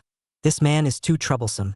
His mind is clear in the way only a madman's is. But Taeil still had to stay here for 10 more days, and the only thing that could comfort him was Sinrock's texts. Just as Taeil lowered his head to look at his phone, Alai suddenly said that there was no signal here, then told Taeil to come over and help him treat his wound. Seeing the suddenly appeared potion and bandages, Taeil froze. Where did these things come from? Alai didn't answer. Instead, he stared at Taeil and asked very bluntly, "Do you hate me?" Taeil also answered him seriously, saying that Alai had left too deep an impression on him. Compared to liking, emotions like dislike really do surface more easily at first. Before he could finish speaking, Alai had already taken off his shirt. Only then did Taeil see clearly he was badly injured. Taeil couldn't help complaining that the instructor was going too far, actually throwing a wounded person directly into a damp cell. It would fester like this. But Alai explained, "A doctor will come at night. The higher UPS have always said to the outside that the treatment here is very good." Taeil didn't buy it and sneered, "Talking about good treatment in a prison. Don't you find that contradictory?" Alai was amused by him, and before he knew it, his tongue loosened. Taeil quickly finished bandaging his wound. Looking at that broad back, Taeil could only think Alai's build is really good. Normally, with clothes on, you can't tell at all that he has so much muscle. In no time, Alai put his clothes back on and even lifted a hand to rub his shoulder. It was like he was checking the state of his muscles. Frowning, he said, "I keep feeling like something's off with my body." As soon as he finished speaking, he planted both hands on the ground, went straight into a handstand, and then started doing push-ups. Seeing how badly Alai was injured yet still training as if nothing had happened, Taeil felt a tightness in his chest. For the next 10 days, he had to stay with this monster. Just thinking about it was enough to make a person quail. Top attacker Taeil, stuck with the love rival he hated most. In prison, they were forcibly living a bickering-style cohabitation. Taeil quickly adapted to this cramped and dark space. In the evening, medical staff suddenly came by on rounds and casually complained, This place is practically a cage for a wild beast. As he spoke, he raised his hand and pressed a switch on the wall. The boy froze, who would have thought there was a bright bathroom hidden inside a prison. And just now, while looking for the key, he had almost gone face first into the floor. Not only did this guy Eli refuse to help him turn on the light, he even stood to the side watching the show. Fuming, Taeil walked over for a look and found that the bathroom was actually spacious and bright. The moment the light came on, Eli's wounds looked even more glaring. Taeil couldn't help but sneer. With injuries like that, you really shouldn't have been wobbling around like some guy who doesn't know how to stop. The so-called madman who could kill without blinking was now bickering like a 3-year-old child. If you got hurt, you'd definitely be even noisier. Taeil forced his temper down and instead broke into a wicked grin to Tattletale. But I wouldn't be doing handstand push-ups like you. The doctor instantly bristled when he heard that, pointing at Eli as he scolded. If you're sick, then lie down properly. The man being lectured pursed his lips, feeling utterly aggrieved. Not long after, once the doctor had packed up and was about to leave, Taeil suddenly called out to him and lowered his voice to ask, "Can you have me and Eli housed separately?" The doctor, however, didn't care at all and only said flatly, "This is fate's arrangement." Taeil could only accept it and instead turned to ask about Sinrock's condition. The doctor showed a hard-to-put-into-words expression, leaving Taeil even more confused. The doctor couldn't help complaining, "You only saw Sinrock last night. It hasn't even been a full day, and you already want to end up like this." Taeil was instantly embarrassed and froze. How could the doctor know? The man said coolly that he lived right next door to Sinrock, and last night he heard quite a lot of cheesy sweet talk through the wall. The tips of Taeil's ears flushed red at once. At a complete loss, he could only listen as the doctor kept teasing him. As soon as the doctor left, Eli, who had just gotten some juicy gossip, immediately perked up and pressed Taeil about how far things had progressed between him and Sinrock. The boy instantly became wary and coldly warned Eli, "Don't you dare mess around with Sinrock." The man spread his hands helplessly. "Once I get out of prison, I'm heading back to Europe.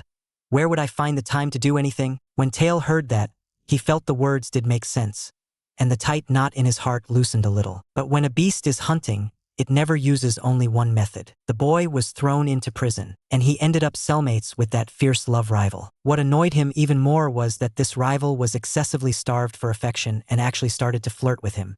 He heard there was a shower in the prison, and Taeil almost didn't hesitate before hurriedly stripping to go bathe. He was even quite casual about it, directly borrowing underwear from his rival, because he'd been hauled in before he even had time to pack any clothes. Eli's face was full of mockery as he shot back at him. "You, just a bystander, didn't even have time to pack your luggage. How could I, a murderer, possibly have time to get ready?" Taeil didn't believe him and stared at Eli as he asked, "Then what are you wearing right now?" The man hooked up a wicked smile and said he wasn't wearing anything at all, and that he'd be more than happy to let Taeil check for himself. Taeil instantly got goosebumps and hurriedly waved his hand. "I don't want to see something that horrifying." Eli deliberately teased him. "How can you call it horrifying? Don't you see that thing all the time when you go to the bathroom?" Taeil's hackles went up on the spot, and he rushed to explain. His thing was clearly very cute, completely unlike Eli's. So big, so scary. That line made Eli burst out laughing. Not long after, steam was billowing through the bathroom. Yet Taeil was still wrestling with himself in his head. The more he thought about it, the more wrong it felt. He had this nagging sense that he'd just been praising that guy in a roundabout way. Not to mention he still remembered that night.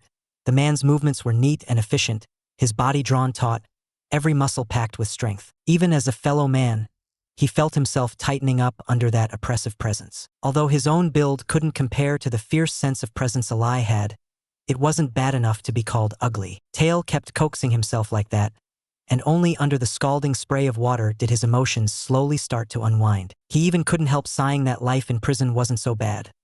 At least taking a shower was more convenient than in the military. Just as Taeil was muttering under his breath, Eli's teasing voice suddenly came from beside him. "Don't get too full of yourself. Your performance in the military will be counted toward your score." Taeil's heart jolted violently. He then realized that Eli was actually right on the other side of the glass. He only heard the man continue easily. "Everyone's working themselves to death for a high score, but there are also people who just do whatever they want." Taeil felt even more annoyed inside, sarcastically thinking that Eli was saying he was the one doing whatever he wanted. But Eli admitted it generously, and even said everything he did was extra credit. Taeil's gaze turned cold in an instant. He looked away and questioned Eli about why he kept staring at him. Eli immediately smiled even more roguishly. praising Taeil's great body and saying no wonder he could lure that kid Sinrock into running over here all the time. Taeil got even more irritated and directly cursed at Alai to hurry up and leave. But not only did Alai not leave, he instead slowly came closer and asked Taeil if he had ever been the one on the bottom. The boy froze on the spot, and a very bad suspicion instantly popped into his mind. So Taeil warily covered his chest and directly warned Alai not to have any dirty thoughts about him. He had no interest in holding a man whose thing was bigger than his. Hearing this, Alai was amused and burst out laughing again. Taeil glared at him in anger, completely unable to understand what this guy was so happy about. Two tops ran head-on into each other and just happened to be love rivals. Yet they ended up locked in prison together, forcibly becoming a loving pair of cellmates. In prison, Taeil lived like a total freeloader, just eating and sleeping every day. Alai, however, said it was all thanks to having an uncle who was a drill instructor, so he could live this comfortably. Taeil is unconvinced and directly questions him. You've killed someone, so how come you still get to live this comfortably? The man, however, looks completely indifferent as he fires back. Didn't you say I had powerful connections backing me? Then he adds, the real criminals get shoved into a tiny space where they can't even lie down to sleep. He describes it in such detail that it sounds like he's actually experienced it himself. Without realizing it, Taeil feels a small pang of sympathy. He can't help thinking, what on earth has this guy been through to end up this twisted? Under Taeil's sympathetic gaze, Alai starts talking about how he grew up. It turns out he'd been watched since he was a child, so he never had any friends his own age. Taeil recalls Alai once saying that his family was in the weapons business. No wonder even the kids had to be strictly guarded. Alai goes on, saying that back then, the only person who was good to him was a small, skinny boy. A sharp pain suddenly stabs through Taeil's chest. He can't help filling in the blanks. A lonely Alai being pulled out of the darkness by his first love. So he asks Alai, did you stay in touch with that kid later on? But the man just says coolly, we lost contact ages ago because later on, I slept with him. After hearing this, Taeil is completely stunned. He can't figure it out. How did a clearly touching love story suddenly turn into a crime plot? Alai stares at him in disbelief. You're really that quick to believe whatever people say? Only then does Taeil snap out of it. This guy has had a terrible temper since he was a kid. The reason he has no friends isn't that there's no reason for it. It's that he pushed everyone away himself. Taeil was still complaining in his head when he heard Alai suddenly ask about his childhood. I heard you have a twin brother? Taeil answered at once. His brother is a genius. And ever since he was little, Taeil had always been compared to his brother. After being compared for so long, he could only get used to it. His brother Jay wasn't just a genius. Even his luck was like it had been hacked. Dangerous people had had their eyes on Jay since he was a child. Yet every kidnapping attempt inexplicably failed. Taeil remembered that once the kidnappers actually did take his brother away, but then the guy suddenly had a heart attack, collapsed on the spot, and was taken away by the police. Alai stared at Taeil, lowering his voice. Aren't you even a little curious? How can one person be lucky to such an extreme? Taeil shrugged and said he didn't care. In his eyes, his brother was just an ordinary person. Alai clearly disagreed. He felt that someone like Jay couldn't possibly be ordinary. Taeil had always thought Alai liked his brother, so he promised he would pass on all these compliments to Jay without changing a word. As they chatted, the man suddenly started doing handstand push-ups. Taeil couldn't help reminding him with a sharp tongue. If someone smacked Alai's knee, Alai would fall straight down. Alai gave a snort of laughter and said there was no way he would fall, then even deliberately provoked Taeil. Try it if you've got the guts. Taeil's hands were itching to do it, but he was afraid Alai would take the chance to grab his legs. So Taeil simply went into a handstand as well, planning to use his foot to kick Alai's knee. But as soon as he moved, Alai struck in an instant, directly hooking his leg. He suddenly flipped him face down on the bed, yet Yongjin grinned wickedly and tossed out a line. I'll play with you to the very end. Taeil could hardly believe Alai was that fast and stared at him, asking, have you had some kind of training? Alai didn't hide it at all and simply admitted, I used to be in the special forces. Before the words had even fallen, his palm suddenly tightened again. Taeil cried out in pain and begged for mercy over and over. Don't do this, Alai. Let me go. What kind of hellish love triangle is this supposed to be? One is a guy fierce like a madman, and the other is a man-eating flower who pretends to be good but will bite, all to fight over that pure, dark-skinned hottie. Just with their eyes alone, the two of them were like they'd fought countless rounds of a knife battle. At this moment, Sinrock was about to be driven mad with anger, glaring viciously at that lunatic who wanted to steal his prey, but he couldn't figure it out. Why did the one in his heart suddenly get angry? Sinrock's whole body jolted, and he immediately forced his expression back under control. Taeil thought the boy was worried about him and softly comforted him. "I'll be able to get out soon." Sinrock desperately pressed down his emotions and nodded nervously. Right then Alai suddenly leaned in, his tone dripping with sarcasm. "You two sure are close. This kid can even come visit you in prison. I don't have friends like that." Hearing this, Taeil felt his temper shoot straight up. Assuming Alai wanted to steal Sinrock away, he shoved Alai aside and snapped coldly. "With a personality like yours, of course you don't have friends." Then he stuffed his precious book into Alai's hands and urged him to go read it somewhere else. The man only laughed even more happily and said lazily, "Sure, I'll do whatever you say." But their unabashed intimacy like this completely set Sinrock off. He pleaded softly with Taeil not to forget their promise. But Taeil had no idea what was really on Sinrock's mind. In the end, Taeil even reluctantly said goodbye to the one he loved. Just as he was about to eat, Alai suddenly asked, "Are you really that afraid I'll steal him away?" Sullenly, Taeil admitted it, saying Sinrock was too cute, that anyone who saw him would like him. After he finished speaking, he looked up at Alai and had to admit to himself, this man was very attractive. It felt like as long as Alai got serious, he could easily get whatever he wanted, and Sinrock would be no exception. The more Taeil thought about it, the heavier his heart grew. Yet Alai chose this exact moment to provoke him. "That kid just now had a really seductive aura. I reacted the moment I saw him. If I really got him, what would you do?" Taeil was suddenly stunned, and his mood instantly plunged to rock bottom. In Taeil's eyes, Sinrock was not an object. If Sinrock liked someone else, Taeil simply wouldn't be able to stop him. Then he set his chopsticks down. He reminded Alai, as long as he kept to the agreement and didn't use forceful means, then he wouldn't step in. Alai smiled lightly and praised Taeil for being very smart. But Taeil shot back irritably. If he kept being this reckless, something would happen sooner or later, and there would be blood. Alai said carelessly that this was just his personality. Taeil was so furious on the spot that he could only beat Alai up 1,000 times in his head. When two tops meet, one of them is destined to end up a bottom. The pure, dark-skinned little puppy wasn't just targeted by the vicious madman. He was also treated as prey by the man-eating flower pretending to be weak. And very soon, he was completely subdued by the madman's skills. The two of them directly pulled the trigger in prison. At this time, Taeil was allowed to leave the prison.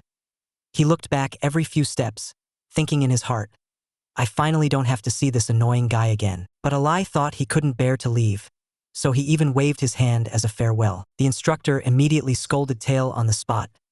"What are you still dawdling for? A lunatic like that is the last person you need to worry about." The boy clapped his hands and nodded as he said, "The instructor is right." Then he turned his head and threw a lie to the back of his mind. His heart went sweet all at once, and he immediately went to find the person he loved, Sinrock. As soon as the boy saw Taeil, he smiled. His gaze swept him from head to toe. Then he frowned and said, "You've lost weight." Then, trying to suppress his panic, he asked Taeil in a low voice, "Did Alai bully you?" Taeil grinned foolishly and reassured him, "Don't worry, it's fine. That public display of affection stuffed everyone around full. People complained like crazy. You two look like a couple that hasn't seen each other for 3 years." All three of them were teased until their ears burned red and had no choice but to slip outside to keep talking. Ever since learning that Taeil and Alai were locked up together, Sinrock had been uneasy. With fear in his heart, he asked Taeil, "These 10 days you were in prison, have you ever had feelings for Alai?" Taeil looked at the boy's expression, as if he were about to cry. Taeil's own eyes stung as well. How could Sinrock misunderstand him like this? So he said awkwardly, "Actually, that lunatic likes your type." Sinrock stopped crying halfway, suddenly raised his head in shock, and heard Taeil continue to explain. Taeil said, "Alai and I don't get along at all." But Sinrock was still half in doubt. He pressed on, "Have you ever done anything weird together?" Taeil's mind exploded, and he suddenly recalled that scene in prison where he and Alai comforted each other. He stammered for a long time, and the more he explained, the more it sounded like he was making things up, which only made Sinrock more suspicious. Sinrock's gaze suddenly darkened as he forced the question, "What exactly did you two do?" Taeil's whole body jolted. For the first time, he clearly felt danger closing in, but he still foolishly tried to reassure himself. This is just Sinrock being angry. Just as he was about to step forward to hug the boy and comfort him a little, Sinrock suddenly lunged at him and directly pinned him in place with his questions. The boy's aggrieved yet stubbornly cute expression made Taeil's heart ache unbearably. So Taeil forcibly pushed down that strange feeling. He only wanted to comfort Sinrock first. In order to snatch a partner, those two lunatic attackers did things that completely shattered his worldview. They left the pure-hearted Taeil utterly dumbfounded. He even suffered from insomnia for a whole month. After being released, Taeil went back to the dorm wanting to finally get a good night's sleep, but he had just fallen asleep when he was jabbed awake by something cold and hard. He looked up and saw his teammate Wilrio so furious he was about to explode, yelling at him, "You sure know how to enjoy yourself. Not only do you drink my water, you also sleep in my bed. Do you think you're Snow White or something?" Annoyed, Taeil simply pushed Wilrio away and snapped back that he was a violent dwarf, one that would have even Snow White running for her life. Those words completely set Wilrio off. He kicked up an even bigger fuss and forced Taeil to go fill his water to the brim. Taeil swallowed his anger and turned to walk toward the water dispenser. But his gaze, out of his control, fell on the bedroom where his romantic rival had stayed. Scenes of him and that guy living together in prison suddenly flashed through his mind. He used to be genuinely afraid that Alai would steal Sinrock away, but after hearing that Alai was going back to Europe, he instead felt oddly empty, inexplicably dejected. Maybe I should go say hi. Taeil still walked toward Alai's bedroom, yet the moment he pulled the door open, he ran right into a scene that shattered his worldview even more. Sinrock, who was always in tune with his feelings, was bowing his head and servicing Alai, and Alai lifted his eyes toward the doorway, his gaze deep, as if he had been waiting for him to come all along. Just then, Sinrock's voice came over. "We agreed. From now on you're not allowed to lay a hand on Taeil again." Alai stared at the doorway, the corner of his lips quirking up in a nasty smile. "Sure, you're the one who came to me on your own. I just wanted a taste. Besides, I was never interested in that kid to begin with." Taeil froze on the spot, his chest tightening, and he almost rushed over to pull the two of them apart. But this was a decision Sinrock had made for himself, and Taeil had absolutely no right to interfere. Looking at Alai's mocking face, Taeil felt a chill sweep through his heart in an instant. Then, without saying a word, he turned around and walked out of the room. After everything that had happened, he had long since subconsciously regarded Alai as a friend. But in that man's eyes, Taeil was only Sinrock's suitor, or rather, he was that foolish nephew of Instructor Young, or else, the younger brother of genius boy Young Jae. In everyone's eyes, he was just a foil at the protagonist's side. No one truly treated him as a friend. During the training that followed, Taeil was always distracted and got scolded harshly by Wilrio. Even the other teammates couldn't stand watching it anymore. Taeil stayed in this slump for a long time, until one night, Sinrock suddenly came to find him and opened with, "Let's go on a date in Hong Kong." When he saw the boy he liked actually sitting with his love rival playing cards, Taeil felt as if his heart had been pricked by a needle, a dull ache spreading inside. He also understood that Sinrock was doing all of this for his sake. He likewise wanted to pretend he hadn't seen anything and keep dating the boy, but he still couldn't help feeling sad. So Taeil went to Hong Kong as agreed, but at a glance he saw that Sinrock's face was pale, and he looked so haggard it was frightening. Taeil panicked on the spot and hurriedly urged the boy to go rest. Sinrock, however, said it was fine, that it was just the first date and he was a bit nervous. Hearing this, Taeil stopped overthinking it and just wanted to spend a romantic day with Sinrock, and then welcome a wonderful night. But he never imagined things would turn out like this. Taeil was on the verge of tears as he sank into his memories. Sinrock's condition grew worse and worse, and during dinner he suddenly started vomiting nonstop. Taeil was terrified and rushed over to help him. Sinrock still refused. He didn't want Taeil to see him in such a pathetic state. Taeil could only wait outside the door, but it was disturbingly quiet inside. When he realized something was wrong and pushed the door open, Sinrock had already fainted. In the end, Taeil sent the boy back to the hotel so he could rest. Fortunately, after Sinrock fell asleep, his complexion finally looked much better. Taeil couldn't help complaining in his heart. This guy Sinrock had strung him along until he was full of anticipation, only to fall asleep first himself. Then Taeil tightened his grip on the boy's hand, as if he wanted to cradle the one he loved in his palm. Sinrock suddenly opened his eyes and called out with a smile, "Taeil." That one call was so sweet that Taeil's heart instantly turned soft. He raised his hand and, with indulgence, ruffled the boy's hair into a mess. The air of ambiguity hadn't even faded when Sinrock suddenly said he wanted to play cards with Taeil. The next second, the two of them started arguing over who would be on top and who on the bottom. Taeil suddenly realized something was wrong. Sinrock was a 1-2, they'd actually clashed numbers, and Taeil was stunned on the spot. Just as he was sinking into hesitation, his mind a complete mess, Sinrock's expression suddenly changed. His gaze went cold like a hunter's, and he said in a low voice that he had waited a long time for this day. "Even if you don't want to, You're just going to have to bear it." As he spoke, the corner of his mouth twisted into a kind of sickly smile. Taeil, who responded to softness but not to force, exploded in an instant. He raised his fist and punched, knocking Sinrock out cold on the spot. From that day on, their relationship completely froze. Taeil kept avoiding Sinrock, while Sinrock launched an even fiercer pursuit of him. Sinrock would still look at him with those pitiful puppy dog eyes, but he himself had become even more shameless. Taeil couldn't get used to it, as if Sinrock was no longer the Sinrock he used to be. That boy who once made people's hearts ache left Taeil with an indescribable melancholy. His mood was getting worse with each passing day. On the surface, he was a pure and well-behaved flower who understands your words, but in his bones he was actually a man-eating flower that could swallow people whole. On their first date, Sinrock laid his predatory nature completely bare. He looked like he was going to swallow that dark-skinned handsome guy in one bite, but Taeil was a very dominant top. There was absolutely no way he would put up with that. So he fled in shock and anger, starting from that very day. Sinrock then launched an even more ferocious pursuit of Taeil. It wasn't just bombarding him with texts. He even looked aggrieved as he forced Taeil to answer. "Are you going to start something and then just abandon me?" Driven mad with irritation, Taeil could only lock himself in his room and drink alone in sulky silence. As soon as his uncle came home, he nosily asked, "How far have you and Sinrock gone?" Taeil was even more confused, question marks popping up in his head. How does Uncle even know? But his uncle just laughed and teased him. It's obvious at a glance.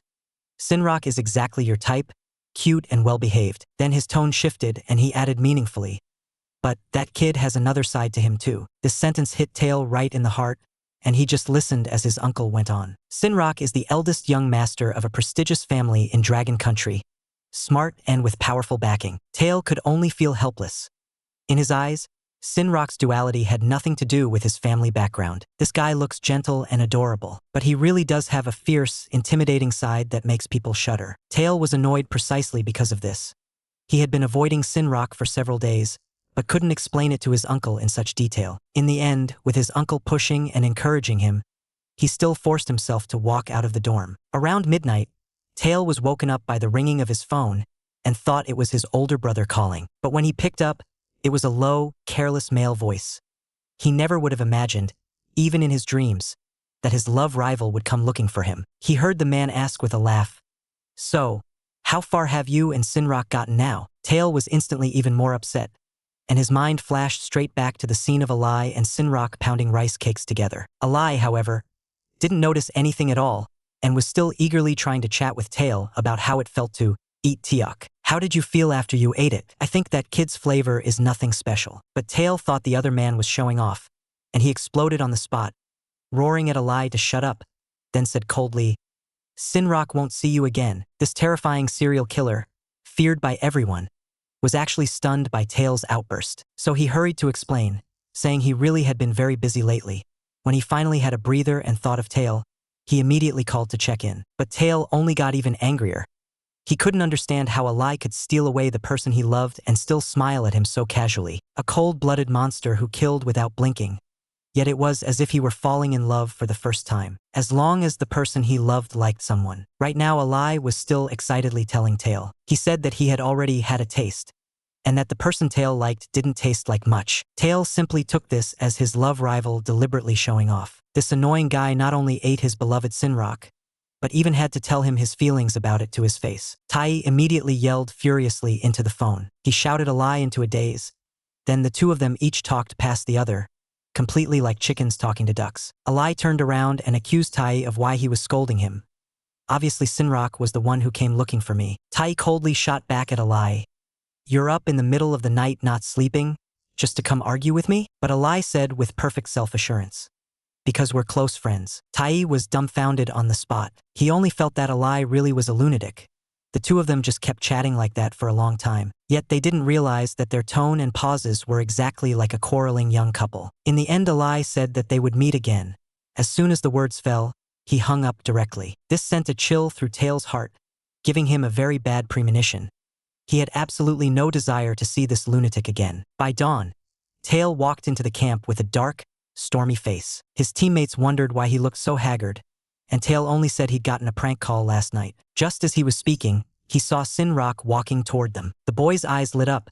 He pushed open the window, and asked with a smile what Taeil was doing. His teammate looked on enviously and sighed. Must be nice to have a boyfriend who's thinking about you. Helplessly, Taeil walked forward and asked Sinrock where he was going. The boy said a new instructor was coming. After hearing this news, Taeil became completely uneasy, only hoping that whoever came wouldn't be some kind of weirdo. His teammate patted him and said that not just anyone could get into the International Joint Forces.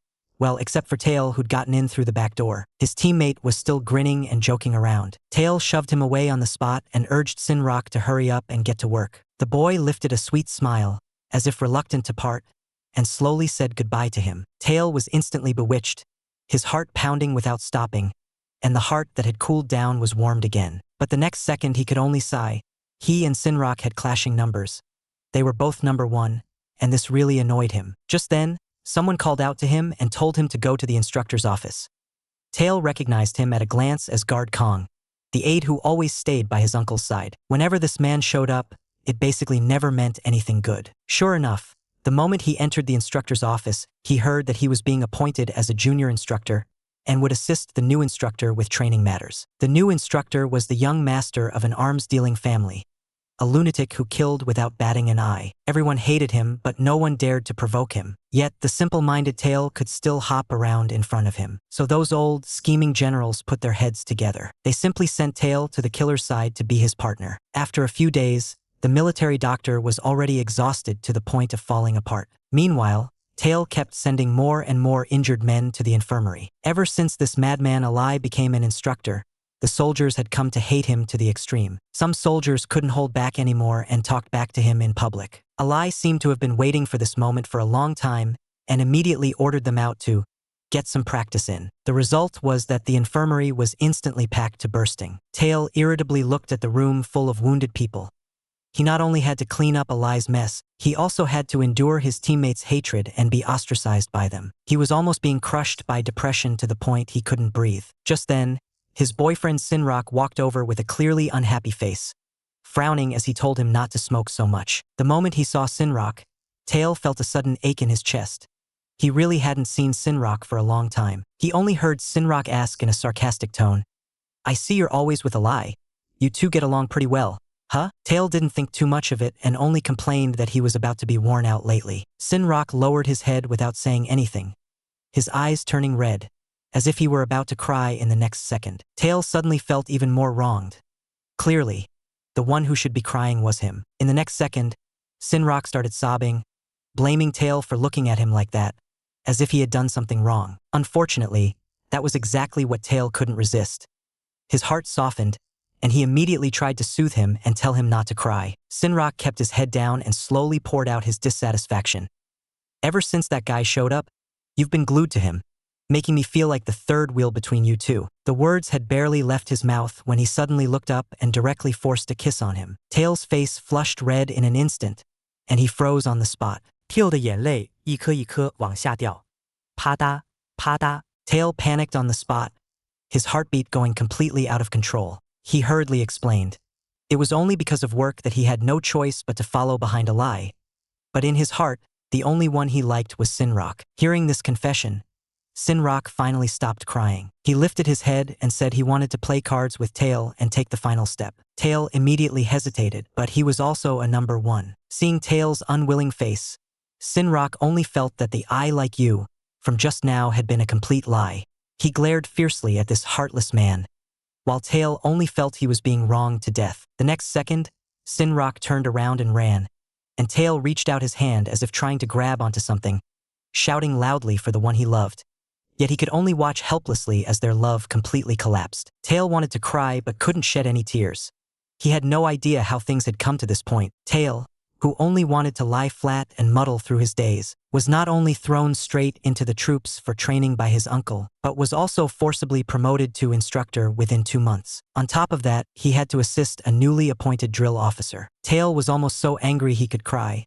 He simply did not want to be any kind of instructor. The news quickly spread throughout the unit. His teammates mocked him to his face, saying he was a despicable guy who had climbed up by relying on his uncle. Taeil could only swallow his grievances, but what happened next completely exceeded his expectations. When he heard that the newly appointed drill officer was that cold-blooded Alai who killed without blinking, he instantly became the target for everyone's resentment. Taeil hid in the bathroom, his brows furrowed so tightly they were twisted into a knot. He didn't even dare imagine having to see that hateful love rival every single day from now on. The intensive training soon began.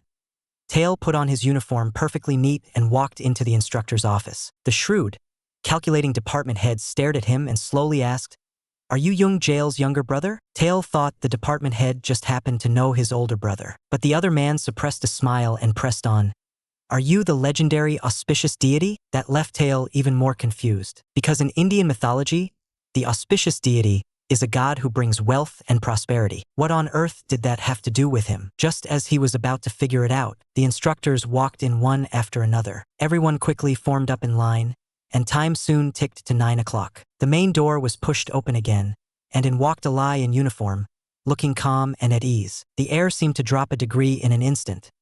Taeil looked toward his future partner like a man going to his death, and Alai immediately noticed him as well. Alai shaped his lips lightly to throw out a phrase, "Long time no see." Taeil's heart clenched. He understood.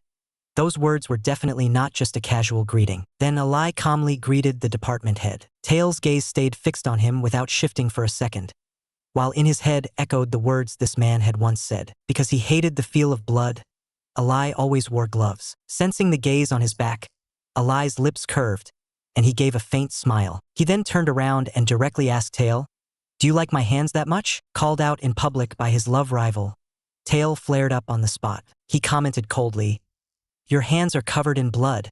I don't like that at all." Hearing this, not only did Alai not get angry, he actually agreed in a very gentle tone. "If you like my hands, I can give them to you anytime." Hot-tempered Taeil immediately provoked him.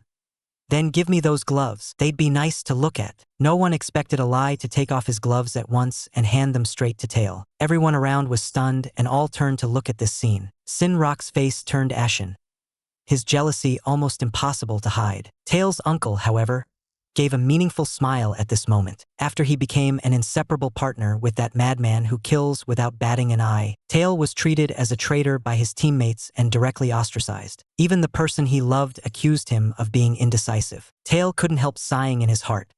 Why is life getting harder and harder? But as soon as he got back to the dorm, he saw the culprit sitting on his bed, head lowered, reading a book. Feeling both wronged and pent up with anger, Taeil directly questioned Alai, "Why are you here?" Alai answered flatly, "I didn't want to pick up those annoying calls, so I came over." Taeil was left only with helplessness, so he simply took out some alcohol, wanting to drink until he couldn't think of anything. Alai looked at him and asked, "Why are you so sullen?" The more Taeil thought about it, the angrier he got, and he complained, "Ever since I became your guard, I've been branded the traitor of the Asia squad." After saying that, he felt even worse. Instead of comforting Taeil, his uncle actually smiled and encouraged him to keep doing it. Ever since Alai and Taeil became partners, they never killed anyone again. Alai suddenly asked, "Were you just with Sinrock?" Taeil understood in an instant.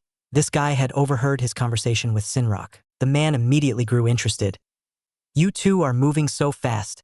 How come you still haven't gone all the way?" Taeil, both aggrieved and angry, said he had almost been pinned down by Sinrock, only to find out later that the two of them were both tops. After hearing this, Alai burst out laughing and even deliberately teased Taeil. "You'd better not use any forceful methods, or you'll scare that kid away." Taeil snapped back irritably that he would never do that. He'd much rather take things step by step. Alai stopped teasing him. His tone sank as he said, with meaningful weight, "Sinrock is very ambitious. I didn't expect that, for the sake of Lucky Star, he would actually take the initiative to throw himself at you." Hearing this, Taeil suddenly remembered that the minister had also called him Lucky Star, so Taeil asked directly what exactly that meant. Alai casually revealed the secret circulating in the military. Turns out Taeil is his brother Jay's Lucky Star. Taeil was even more baffled. "So everyone just treats him like a good luck mascot?" Alai said calmly that he had no interest in that kind of talk. What he was more curious about was where those people who received good fortune would end up in the end. Hearing this, Taeil raked his fingers through his hair in irritation, only feeling that this was nothing but rumor. Then Taeil said he was going to rest, clearly trying to drive Alai away. But the man suddenly leaned in and asked in a low voice, "Why does the smell of smoke on you feel so familiar?" Before he finished speaking, he reached his hand over. Taeil was so frightened that he stepped back again and again, hurriedly begging for mercy, saying he shouldn't have secretly taken Alai's cigarettes. But before he could finish speaking, the lunatic suddenly clapped a hand over his mouth, and the man leaned into his ear with a smile and warned, "Don't say it, otherwise it wouldn't be fun.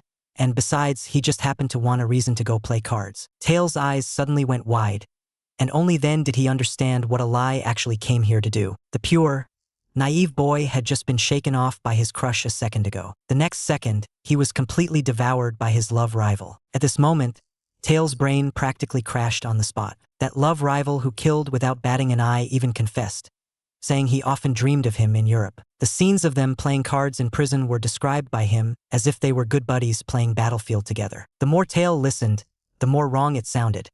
Is this how good friends play? But he had no time to think it through, as he was dragged off by this lunatic to fold bedsheets. In that moment, Taeil began to reflect on himself, annoyed that he had been tricked by a lie once again. Right after, he suddenly remembered what that guy had said. He said he was older brother Jong Jis Lucky Star, someone who could bring his brother good fortune. But before his brother disappeared, he said he wanted to cut their red string and go live an ordinary person's life. Could it be that his brother already knew about the Lucky Star thing? Just how much did his brother actually know? Taeil thought about it, but still couldn't come up with an answer.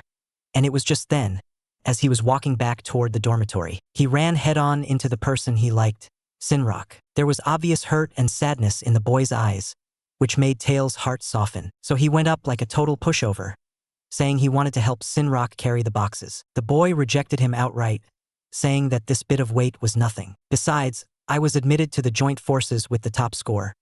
There's nothing wrong with either my strength or my intelligence. Taeil froze on the spot. He hadn't expected Sinrock, who looked so cute, to have actually gotten in as the top scorer. No wonder his uncle had said he had a big contrast, so this was what he meant. Just then, Sinrock suddenly started crying, his voice soft and full of grievance. He said he never should have listened to his elders and joined the logistics department in the first place. If he'd gone to be an instructor, he would have been able to stay with Taeil. The more the boy spoke, the more upset he became, and Taeil panicked in an instant, only able to clumsily comfort the person he liked. "Don't cry." At this moment, Uncle walked out of the office. He coldly ordered Sinrock to hurry up and move the stuff and stop crying. And behind Uncle followed Alai. The man swept his gaze over with open contempt. Sinrock immediately put away that pitiful look, his eyes turning hard as he glared right back. The next second, he turned to leave as if all his strength had been drained, and Taeil's chest ached at once. Right then and there, Taeil voiced his displeasure to his uncle. "How can you talk like that? Sinrock is already crying this hard. It's really pitiful." But Uncle didn't waver at all, and even smiled darkly as he told Taeil to go help him move the boxes. Taeil was so angry his whole body went tense, glaring at the two people in front of him. At the same time, he was puzzled as to why Alai kept staring at him. Alai spoke with a note of sighing emotion. He hadn't expected Taeil and Sinrock to still be tangled up until now. Hearing this, Taeil immediately grew wary and directly warned Alai. He was not allowed to set his sights on Sinrock again. Alai narrowed his eyes and stayed silent for a few seconds. Then he turned away with a smile, saying he would do as Taeil wished. Yet that overly obedient attitude only made Taeil feel even more uneasy. Taeil just felt that this guy definitely didn't have any good intentions. In the eyes of this young master from an arms trafficking family, Taeil was the good friend he dreamed of possessing and completely devouring. But in Taeil's eyes, this arms dealer young master was nothing but a vicious and hateful love rival. Ever since he and Alai became partners, Taeil had started getting ostracized by the soldiers. Even those soldiers who had been taught a lesson by Alai would redirect their anger onto Taeil. And so, under the shadow of his love rival, Taeil gritted his teeth and endured every monthly checkpoint, and every single day. That day, he arranged to meet with his teammate Muilryo to discuss a deal with an arms dealer. As soon as Muilryo arrived on the scene, he couldn't help mocking him, saying that in order to get promoted, Taeil had actually partnered up with that lunatic Alai. Taeil grew even more irritated and shot back directly.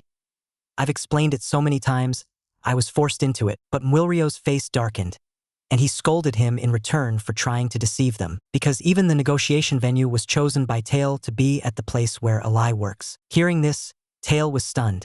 And just then, the arms dealer happened to arrive. Muilryo chatted smoothly with the arms dealer, while Taeil took the chance during their negotiations to quietly slip out of the hotel. Carrying his doubts, he walked to the front of the building Muilryo had mentioned and looked up at the nameplate. Only then did he realize this was an international military-industrial corporation. Alai had said before that he sometimes helped with family business.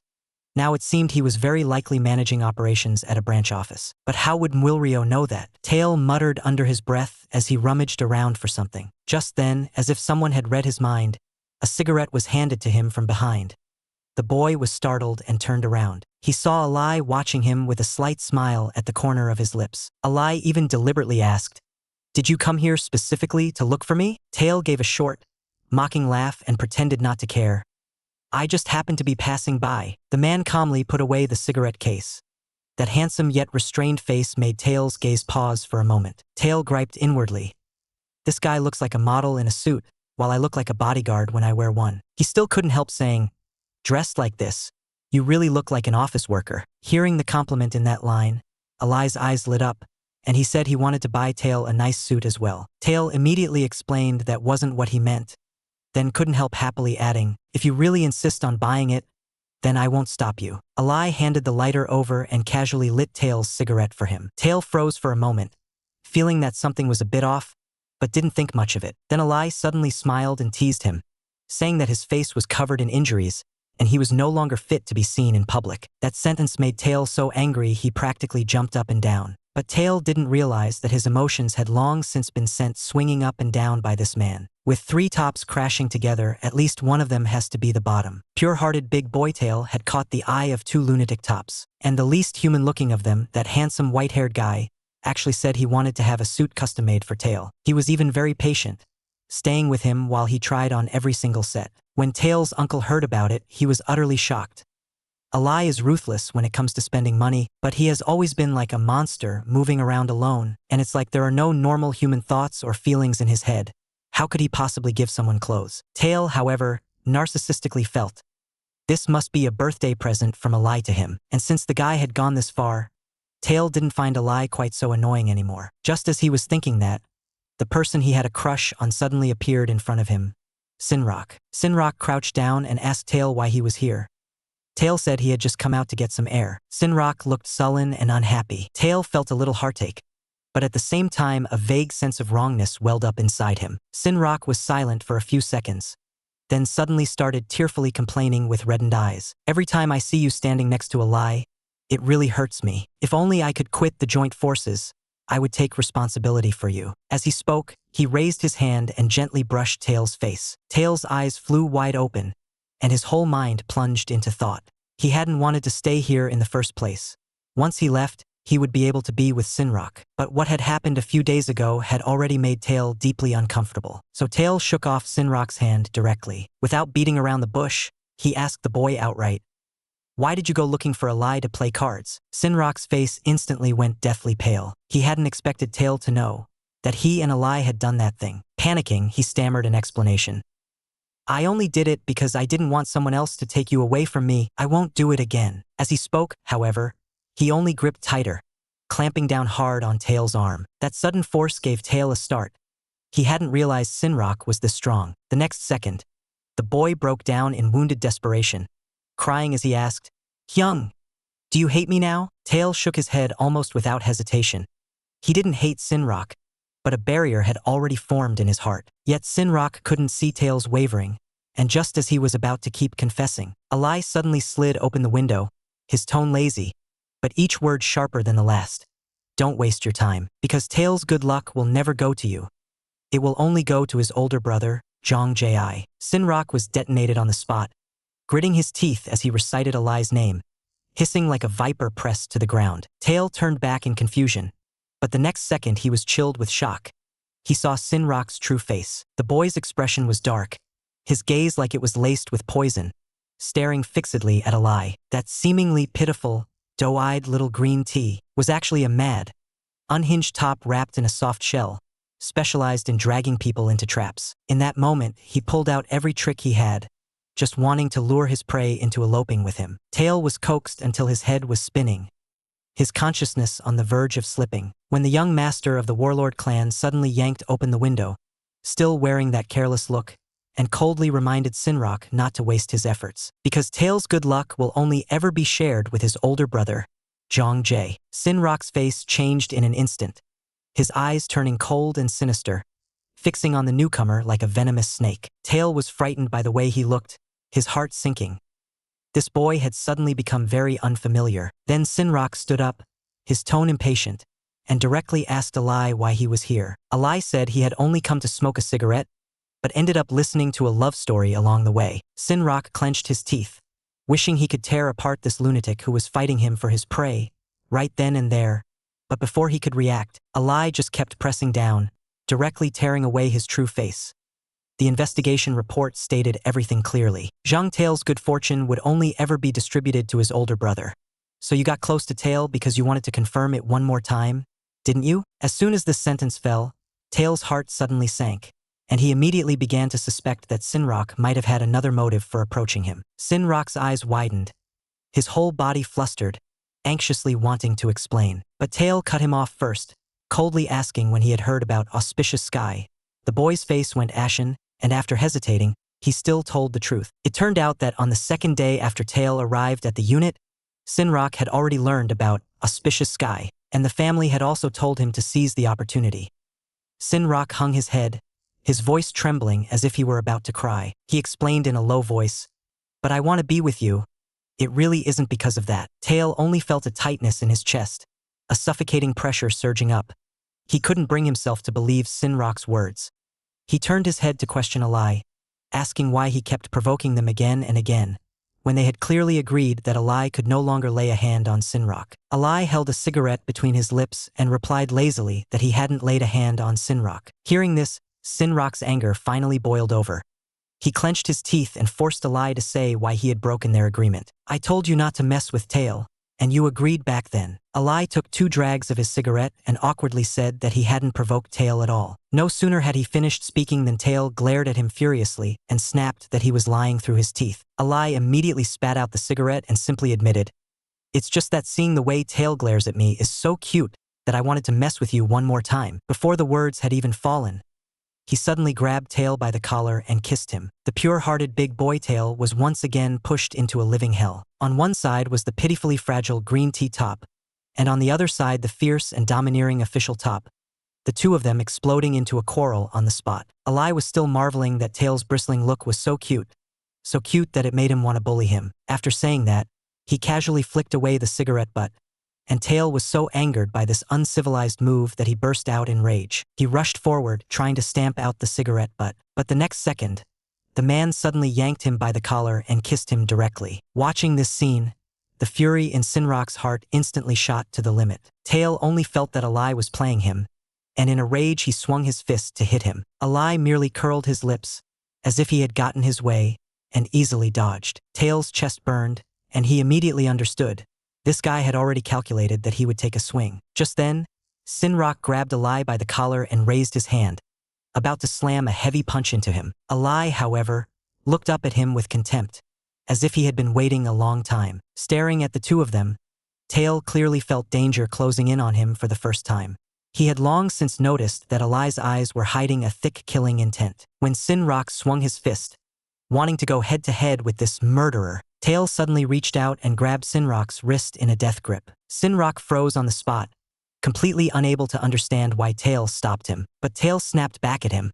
"Are you stupid? Look clearly at who you're fighting first." The more Sinrock thought about it, the more wronged he felt. He just couldn't stand by and watch Alai bully Taeil and pretend nothing was happening. But before he could finish talking, Alai cut in coldly and started sowing discord. "No matter what, Taeil is my drill sergeant. If you lay a hand on me, Taeil won't just stand by." As soon as those words came out, Taeil turned around in shock. His fists clenched so tight he wished he could smash this insidious man with one punch. But he stayed clear-headed. Neither he nor Sinrock could beat this lunatic, so he could only go along with it and take the stance of a drill sergeant. He had to assist Alai. Hearing this, it was like all the strength was sucked out of Sinrock, and he deflated in an instant. Swallowing his sadness, he voiced the deepest question in his heart. "Tae, do you like me more? Or do you like Alai more?" The moment that question landed, Alai's whole body jolted, and an inexplicable tightness seized his heart. Taeil even wondered if he'd misheard. At his age, he was actually being questioned like this. Yet the answer was clearly very simple. He only liked Sinrock, but Sinrock getting close to him really had no ulterior motive. Thinking this, Taeil let go of his hand in sorrow, and Taeil's silence directly drove Sinrock into panic, and the boy was so wronged that he burst into tears. Choking up, he confessed, He really likes Taeil. Seeing the tears falling from Sinrock's eyes, Taeil suddenly felt a sharp pain in his chest. Just then, a strong smell of smoke drifted over from behind them. Taeil turned around and immediately understood. Alai must think they looked ridiculous like this, because this guy has never taken feelings seriously.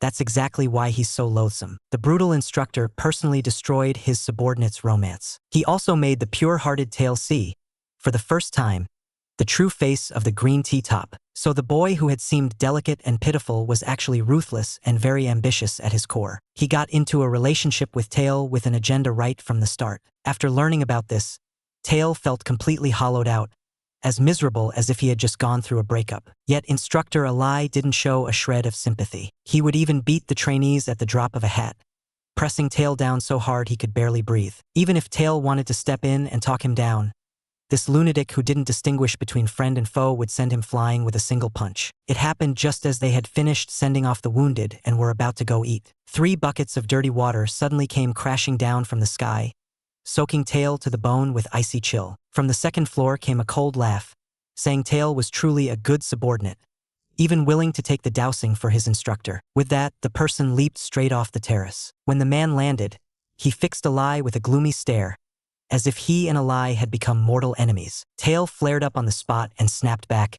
"You can't even throw water straight, and you're here acting all passive-aggressive?" Then he quietly glanced back, wanting to persuade the soldiers to leave before Alai exploded. The soldier, however, was completely rude and told Taeil to get lost. Even Alai's face darkened as he ordered Taeil to go change his clothes first. He even added coldly, "You've already been dragged into this." Alai then became even more blunt and directly told Taeil to shut up and get out. The man's hard-edged attitude made Taeil hesitate on the spot. The soldier in front suddenly swept his eyes over with a lecherous gaze. Taeil frowned, a chill creeping over him. "Why does this guy keep staring at me?" he was thinking. Alai's voice was as cold as a blade as he threatened, "You still not leaving?" Taeil's chest tightened sharply. A crushing pressure burst from the man's whole body, and Taeil was forced into a frantic heartbeat. Taeil couldn't figure out why Alai was so angry and could only tactfully turn around and leave.